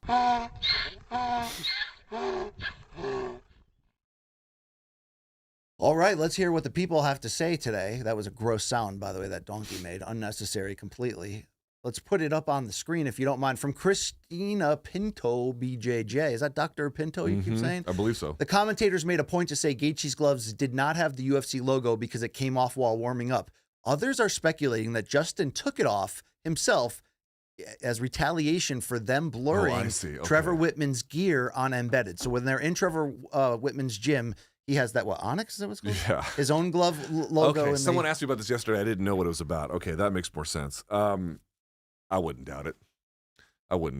Interesting. I mean, we're speculating. I have no fucking idea, but would that strike you as implausible? Does it not strike me as implausible? I mean, it was kind of crazy how quickly they went to a new glove and then pulled it back. Like this whole thing has been kind of whiplash. Like I want the best decision to have been made in the end. You know what makes a little bit of sense? But because I remember when the UFC was like, okay, we're going to move all pay-per-views back to 9 p.m. And then they did it once and they were like, nope, fuck that. We're right back to 10. They sometimes dip their toe in something and then they're like, and then they go right back immediately. Like boxing? Yeah. Well, we'll see. They're putting more than their toe. They're putting the whole bag in. Yeah. No, but honestly, we're gonna it's not their teabag money, the game. dude. That's the key part of this. It's not their money. That's right. So if things aren't going Turkey's their way, money. That's right. That's right. It's weird. That does change some parts of this. Absolutely for me, changes for sure. a lot. Yes. Let's go to our next question from a DM Donker. This is from legendary Third Oh, Leg. he got a big old dick. Are we in the most boring era of the UFC? You should have been with us earlier when we were talking about this. He says we have Bilal, DDP, Pena, and now Ankalaev as champions. Why is DDP getting thrown there like he's some boring fighter? DDP is one of the best things they got going right now, and none of them are superstars. I miss TRT Vitor. Who doesn't? Uberim and 3 Blue Chews, John Jones. I think you can add What is a motivated Blue BJ. Chew? That's the gas station dick pill. Oh, is that what that is? Yeah, it's Okay. like the Viagra that you can chew. Okay, throw it up one more time. No, it's the same, Please, throw it it's up the one same more time. topic we hit earlier. But Okay, Vitor was obviously not American, and neither was Uberim, but he spoke English and he was kind of here. And then John Jones is obviously American. Again, part of it is the Americans are just simply not as competitive as they once were. That's a part of it. I think he referenced 3 particularly juiced up superheroes. Yeah. And then the other part is they look. I mean, Uberim. You notice he didn't say Overeem. He said Yes. Uberim. Oh yeah. He just looked apart. Like these guys, these heavyweights now, they don't look much better than me. Dude, the way Uberim was ripped for the Brock fight, holy crap. Remember? No. The best one was, do you guys remember when Overeem left Strikeforce and was the Dream champion? Oh, he got geared up. Yeah. And when he was doing K1 at the same time, Michael Schiavello made a joke that you could screen a movie on his back. Yeah. And I was like, yeah, he you looked could've. like 2004 Barry Bonds, basically. There's no question. Let's go to the next one from these people. Oh, we didn't answer his question because we already did for an hour earlier. Yeah. At Flannels and Jits, we love this guy. He's probably a creeper wearing the same pajama pants all day, every day. Do you think that the UFC is really going to commit as much resources into grappling as they say? And how will that impact the current landscape? So they're talking about, they said over the weekend they're putting, by the way, did you see Craig Jones kiss the other guy? Oh, you'll see it in a minute. Okay.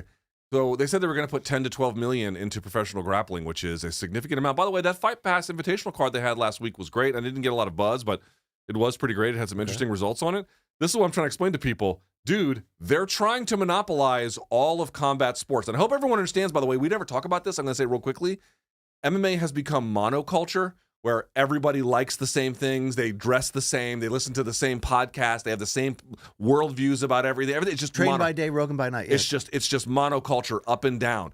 They'll take that and make grappling monoculture, and they'll take boxing and make it monoculture. That doesn't actually make it better. I hope everyone understands That's that. what I'm saying. All you casual boxing fans, this pitch that Dana's giving you, Yeah. They want to make the grass it. is not greener. They I'm want to telling make you. it monoculture, top to bottom. That's soulless. That's lifeless. Next question. This is from @MT Booble. We love that name. Which past combat sports events do you wish MK was around for? So pre-2019, right? Yeah, Yes. Connor's rise would have been something, and Rousey, and How about Louis Schmeling 2?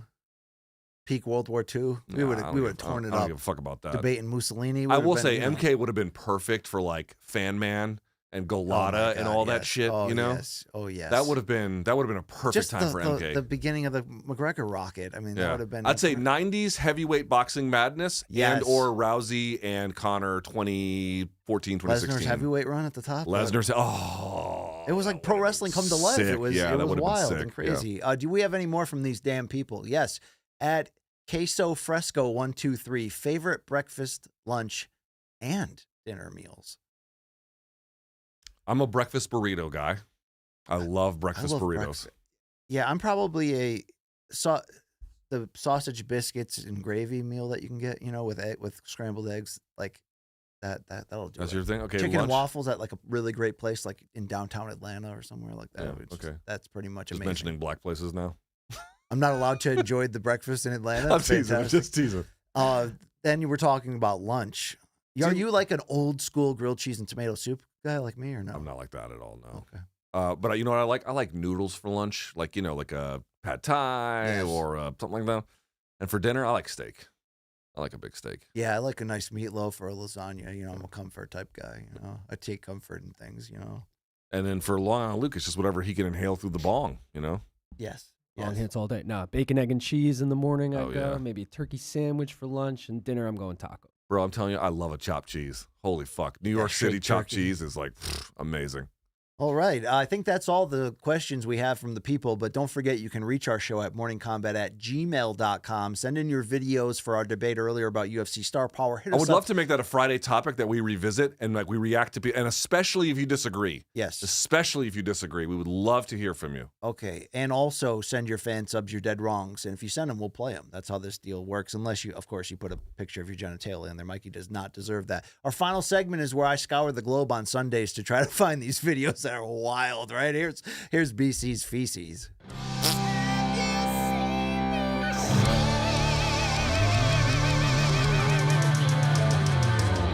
All right, Luke, here we go. I'm trying to get to at least A level. I need an A grade today. Okay? All right, let's see what you got. UFC 313 in Las Vegas. Friend of the show, Craig Jones, was cage side. I can't show the video, Luke, because they'd pull us down, but he went right after that gentleman next to him. Yeah, I mean, here's the thing. If you're ironically gay, what's the difference between that and actually being gay? Like, here's what I'm saying. You could be like, oh, I'm ironically fucking dudes. And it's like, yeah, but you're still just fucking dudes, you know? Yeah. What he was doing. I'm just going to say, there's no difference between being ironically gay and gay. It's just the same thing. Are you the new co-host on Bryce Mitchell's podcast or what? What's going on here? I'm just joking about, like, how far he takes the bit, yes, you know? He does. One of the worst entertainers alive was also at UFC 313. Oh, my fucking God. And I saw this. Dude, Mikey loves this guy. And I saw Bernd Chrysler. Dude, by the way, I mean. Long Island, the guy's the worst, right? It's funny. I saw him sit in front row and someone said, do you think he's going to take his shirt off? Yeah. I said 100%. He's got one bit. It's taking his shirt off. He's the most disgusting man alive. Where's a drive-by shooter when you need one? Okay. I'm just saying. I'm just thinking out loud. He is. Dude, if there was ever a question, can you be rich and famous without having a shred of talent? Bernd Chrysler answers that question in the affirmative. Oh, wow. Also, we wanted to celebrate and congratulate Robbie Lawler getting into the class of 2025 of the UFC Modern Wing Hall of Fame. Here's the greatest moment in Robbie Lawler's entire career. Did you want the rumored Conor McGregor fight to happen? I wasn't too worried about it. Obviously, that was a big fight. He's a big draw, but wouldn't have been good for him. How so? Because if I hurt him, I wasn't taking his neck. What were you going to take? His soul. That was. God, that's so badass. I mean, that's like the now, greatest in thing fairness, ever. that was the setup for his fight with Tyron Woodley, where Woodley iced him in the first round, but nevertheless, it's an all-timer. He was coming off of those 3 fights I mentioned in succession. He was the baddest ass he ever was. And the fact that if you've interviewed him and kind of know him a little, he doesn't care about any of this shit. So this is a true story. So I one time worked for we've talked about this. I worked for a promotion in the Mid-Atlantic in the aughts called UWC, Ultimate Warrior Challenge. That's where Andrew Tate made his MMA debut, by the way. And had like 5 amateur fights. Not with the promotion that I was with. I mean, they sold their name off to other entities that used it, but trust me, no. Satellite promotion. I just want to say that we're all sitting here going, yeah, Robbie's so badass. Ken, who doesn't watch MMA, goes, man, that was cringe as hell for that. Ken, okay. Ken, have you seen Ken? I mean, let's pump the brakes on the Robbie Lawler slander back there. Ken needs to become a playable character in this universe, I think. You know, I don't think he's ready for it, but I was just going to say, they hired Matt Hughes and Robbie Lawler to be like the guest fighters. Yes. And they came to the weigh-ins because that was part of the process. Robbie Lawler fell asleep at the weigh-ins there that he was hired to be at. He doesn't give a damn about this shit. Fuck. So for him to deliver that line just naturally, you're just like, that's a cold motherfucker right there. Wow. All right. Hey, Logan Paul was in a charity soccer match and got sent to hell by the announcer. Logan is a WWE wrestler and a Trump supporter, which could be the first sign of CTE. Let's get that checked, shall we? God. Got him there. Wow. Luke, new segment idea. Oh, that's awesome. It's called Would You Eat? I just need a yes or a no. Let's go to the first one. This is a restaurant in the UK that specializes in baked beans burgers that you dip in. They're called Doritos dip burgers. So far, so good. First, you dip them in the cheese and then you dip them in the crushed Doritos. Okay. Would you eat, Luke? Let me see. This looks brilliant. This looks genius. I would eat. Yeah, Tyron Woodley style, right? You know what I mean? Just getting after it. Let's go to the next one, Luke. Would you eat Kit Ketchup? It's Heinz flavored Kit Kats. I'd rather be fucked to death with an 8-dick walrus. Okay, next one, please. I think you can maybe find this in your Walmart grocer freezer. Mike's Hard Dogs. Would you do spiked frankfurters? That can't be real. I don't think it is, but would you? Yes. Okay. All right. We, by the way, have you always like, Nosita, what'd you do over the weekend? They caught him. Ignore his girlfriend. They caught him at the Islanders game. Watch this. Oh,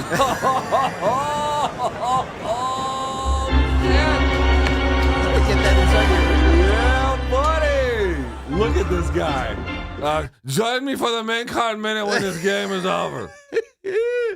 All right, let's I'm go. impressed he just snuck the bong into the stadium. Also, it was Yeah. an Illadelph. That's a name brand bong. This guy's bringing expensive glass. Well, to wow, I didn't know we had the fucking. I didn't know we had the master shifu of bongs over here. Hey, let's go to the Riverside here. Luke, remember in Karate Kid Part 2 in Okinawa when they did the water funeral? Yeah. Yeah, it was a real touching moment. Have you ever been to a water funeral like Can't this? say that I have. All right, it's very. You know, Does it's one of nice. these dumb whores fall in? Oh my God, I wouldn't go that far. I mean, these are mourning people. Oh, boy, yes. There you go, right there. Okay. Yeah, you gotta be careful with these rotted out decks. You know, my favorite sub-segment on here is MMA fighters in the wild. Here's John Jones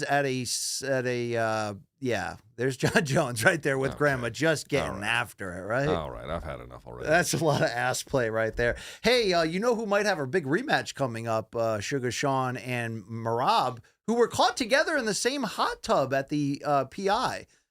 Like, are you like old school enough where you don't want to see two guys that are about to fight have friendly moments? I'm kind of like keep it kayfabe. You know, so there's been a big debate like in the NBA. It's like, oh, LeBron's era, all these guys were friends. Yeah, they want to go out for wine afterwards. Yeah, not obviously not on the same team. Like LeBron's friends with guys who play all over the league. Whereas in Jordan's day, it was like, yo, fuck your mama. Exactly. I gotta tell you, I'm a little bit more of the fuck your mama I'm type. from the Lane Also, I Beer want to have era. sex with your moms. I'm just saying. They also took a group photo with like 10 of them in the hot tub, and it's very similar to the Umar Islam. Wait, but did they do it like with that in mind? I'm thinking because Marab brought that up in the press conference, he okay. had to know. Yeah. Luke, I don't need to tell you that the UFC weigh-in show is often off the rails. I love it. One of the best things that they do. Do you love this? Excited for Pereira? I was so excited. You want to see how excited I am for Pereira? Don't do it. I was so excited for Pereira to fight. Do not do that. Look, Is he about to get naked? I have to wear. Take it down. Take it down. Nipple cover. What the hell? Hey, I have to wear. Stop. I'm so excited. Stop. For Pereira to have to wear nipple Are your cover. nipples that big and hard? It's excitement, man. I mean, that's basically MK material right there. I feel like Soulja Boy in that clip. They stole our flow, bars for bars. That's wild, though. That's what we should be doing. But with we need a fun house. Dick covers, yeah. Yeah, because I think if we did that here, they would ask us to leave. Yeah, probably. And in fairness, they'd be in their right to do that. Also, a bonus boxer in the wild. Here's the comedic stylings of Rolly Romero. You tweeted last week that you've never lied about anything, but really, you must have told some little white lies. Tell us a lie you have told. Just a two. Hey, bro. You know what? Wasn't he investigated for? Yeah, but he was found to be. Was he? The lady pulled the charges. And, Okay. All right. Well, that's also disturbing. I don't know what to say about this video. So Dougie Fisher, editor of The Ring, and Turkey Al-Sheikh, owner of The Ring, were having a debate about whether the TKO Boxing League could change or save boxing. They had this debate over Twitter, and then they put out this weird video. Why are you against us, though? It's nothing personal. I know.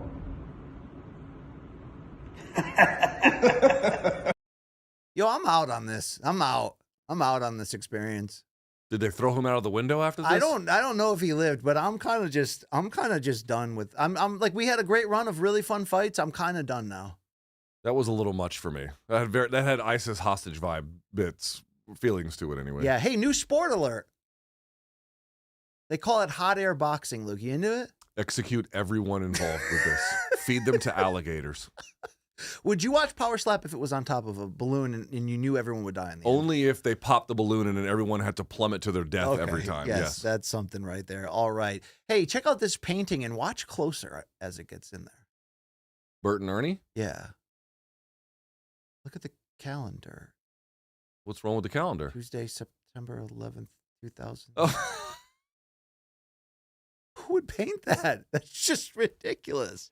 Dude, I didn't. Wow. I can't believe there's having lived through that day, I cannot believe there's an entire industry of humor devoted That's to it. so sickening. Luke, I also want to say that do you like when people stand on their business in public and preach it and announce it? What they're all about? It depends. I'm fucking ashamed to say it. I eat ass a lot, and I like it. It's healthy and fun. Fuck you, dude. When did you get this video of me? I didn't authorize you to use this. Speaking of ass, it is time to get flatulent here. Luke, would you call this a dream toilet, yes or no? Ooh. I'm tempted to say yes. Okay. But I think that's a little gross. If we're gonna get nitpicky, though, your neck's gonna hurt so long after watching that TV. You Yeah, need the TV in should. front. That's right. That's right. Also- the TV should be in a different position. Is there room for the crap to go if you got a cooler under there? I don't know about this. Maybe there's a sliding. Yeah. Thing. Yeah. I don't. Yeah, this would not be my ideal sense of indoor plumbing. I'll All put right. it that way. Luke, do you like flavored chips or just plain chips? I don't mind a little flavor. How about this flavor?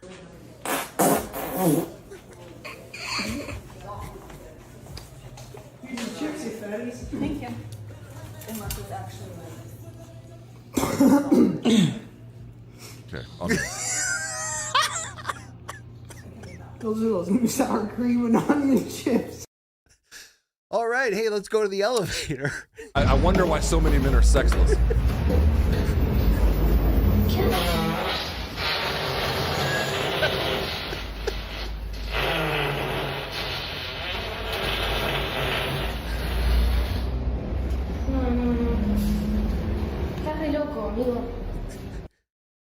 That's how I travel through South America. We got one more fart-related video for you. It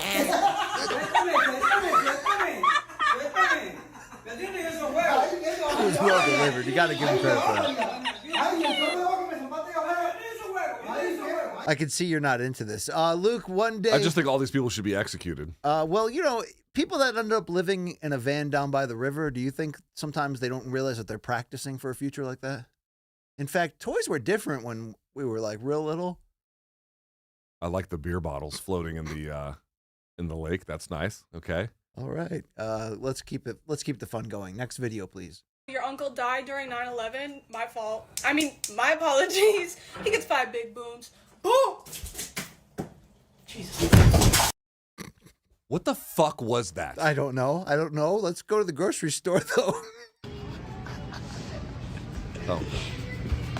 Oh, big old fatty's about to run this. Oh, there it is. Arrest that piece of shit. Luke, you know we love when Dirty Dancing goes wrong and people don't have the time of their life. I'm sure she's never felt this way before. Oh, he's about to just dump her. Huh? Oh, Yes, yep. I Here swear. we go. Have a nice day. Oh, he held on. That's like pulling the tablecloth out, right? Wow. I give that a 9.9. Yeah. Wow, that exceeded my expectations. Now, Luke, I watched the Netflix documentary on Jerry Springer. It was very interesting, but there was way more wild TV beyond that. Check out this old Maury episode. I had the worst stomach ache of my life. I figured it was just the corn dogs I had for lunch. But when I went to the bathroom to relieve myself, a hand came out of my vagina. And Luke, we have footage of that, courtesy of WWE. Let's go there. So much. That is one of the worst things I've ever seen in my life. That was pretty bad. We got 2 more for you. The kids, they say the darndest things, right, Luke? Nice ski with my Everybody say titties. Oh, Ashton Milton. What the heck? He's about Ashton Milton. Titties! Yeah, he's about that life. And finally, Luke, shout out to those juggalos. Here's our guy. He's back. Happy 4th of July, motherfuckers. This is Superhuman TV Show. Today I'm going to get hit with fireworks. This is for juggalos and juggalettes. Do not try this at home, and I hope you like it. Whoop, whoop! Remember this guy? Light that bitch up! Fuck this shit!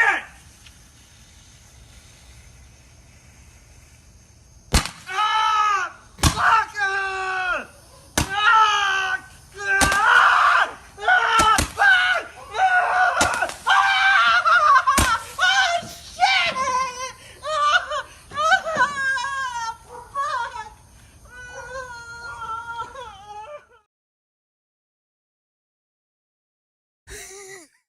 That's the shit of the week. I hope you saw it. All right. That's great.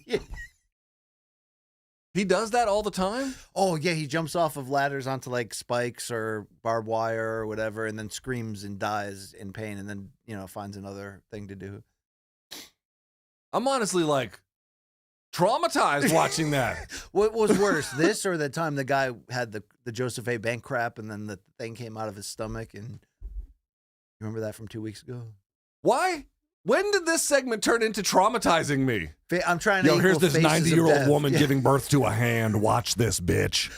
All right, that's the show for this week. Thank you, Long Island Luke, for doing your part. And maybe we'll check you out. Are you going to be back on that podcast of yours this week? The main Yeah, card. man, I'll have Bet Breakdown out today, tomorrow, and I'll do a watch log on Saturday. All right. Reach out to the show, as we mentioned, morningcombat@gmail.com. Friday, we'll be back, 11 a.m. from home, Luke. You That's ready right. for it? That's right. What do we have this weekend? We got Keith Thurman on Wednesday, by the way, in Australia. That's this Wednesday? Yeah. Okay, all right. What time is that, by the way? I have no idea. Are you calling that fight? No. Okay. I don't think PBC's running. Maybe on the social, maybe on YouTube they're running it. I don't think they're running on the channel. And then Saturday we have UFC fights. I don't think there's anything else in the middle of the week. What's that's Vettori Dolidze 2, right? Is that arguably the worst card of the year? But yeah. I mean, how often do we say that? We say it pretty often, but this one's top three. Hold on, before you go, hold on, because I want to see who's on it. Then we'll kill the show here. Hold on. So okay, next week is, you're right, Vettori Dolidze 2. So main event, Vettori Dolidze. Co-main, Chidi Njokuani versus Elizeu Zaleski dos Santos. That should be fun. And then Choi Sung Woo taking on Kevin Vallejos, who has no Wikipedia entry. Alexander Hernandez is back against Kurt Hollabaugh. That's okay. Damon Blackshear taking on Cody Gibson. That's okay. I like Cody Gibson. Yeah. Yu Soo Young taking on AJ Cunningham. Couldn't pick him out of a lineup. Then you go to the prelims. Waldo Cortez Acosta taking on Ryan Spann. That guy again? Oh. Stephanie Luciano taking on Sam Hughes. Dayar Nergoze taking on Brenson Hibero. Carlos Vera taking on Josias Musasa. Daniel Perez taking on Andre Lima. Josiane Nunez taking on Priscilla Cachoeira. And then Eunice Duben taking on Carly Judas. Okay, that's a real fucking terrible card. They could have put Spann Cortez Acosta on the main. I mean, that's like that is not a good card. Yeah, it's bad. So we have a star problem and a depth problem. I mean, what is going on right now? Like, does anyone feel like they're ruining one of the greatest things in your life? They're just slowly ruining it? I guess again, put it up one more time. morningcombat@gmail.com. I think for Friday's show, because we'll preview the big fights, and because the main event is noteworthy. I would love to debate this central question, but with the perspective of fans who don't necessarily feel this way. Yes. I think it'd be actually kind of fun to hear from them. I really, really do. I think this is a fun opportunity for you guys. Oh, Brian and Luke, they don't like it when you say that stuff. Okay, now's your chance to tell us why we're missing something. Yeah. So let's do it. By the way, these Bivol Benavidez rumors are making me feel different things. You know Yeah. what I mean? Well, I That'd mean, be this wild. diarrhea is making me feel different Wow. things. Hey, that's the show for this week. Take care of yourselves. We'll see you Friday. Follow us on these channels right here below. And, we do this because we love you. All right? Thank you. And because they pay pretty well. So we'll see you next time. Yeah. All right.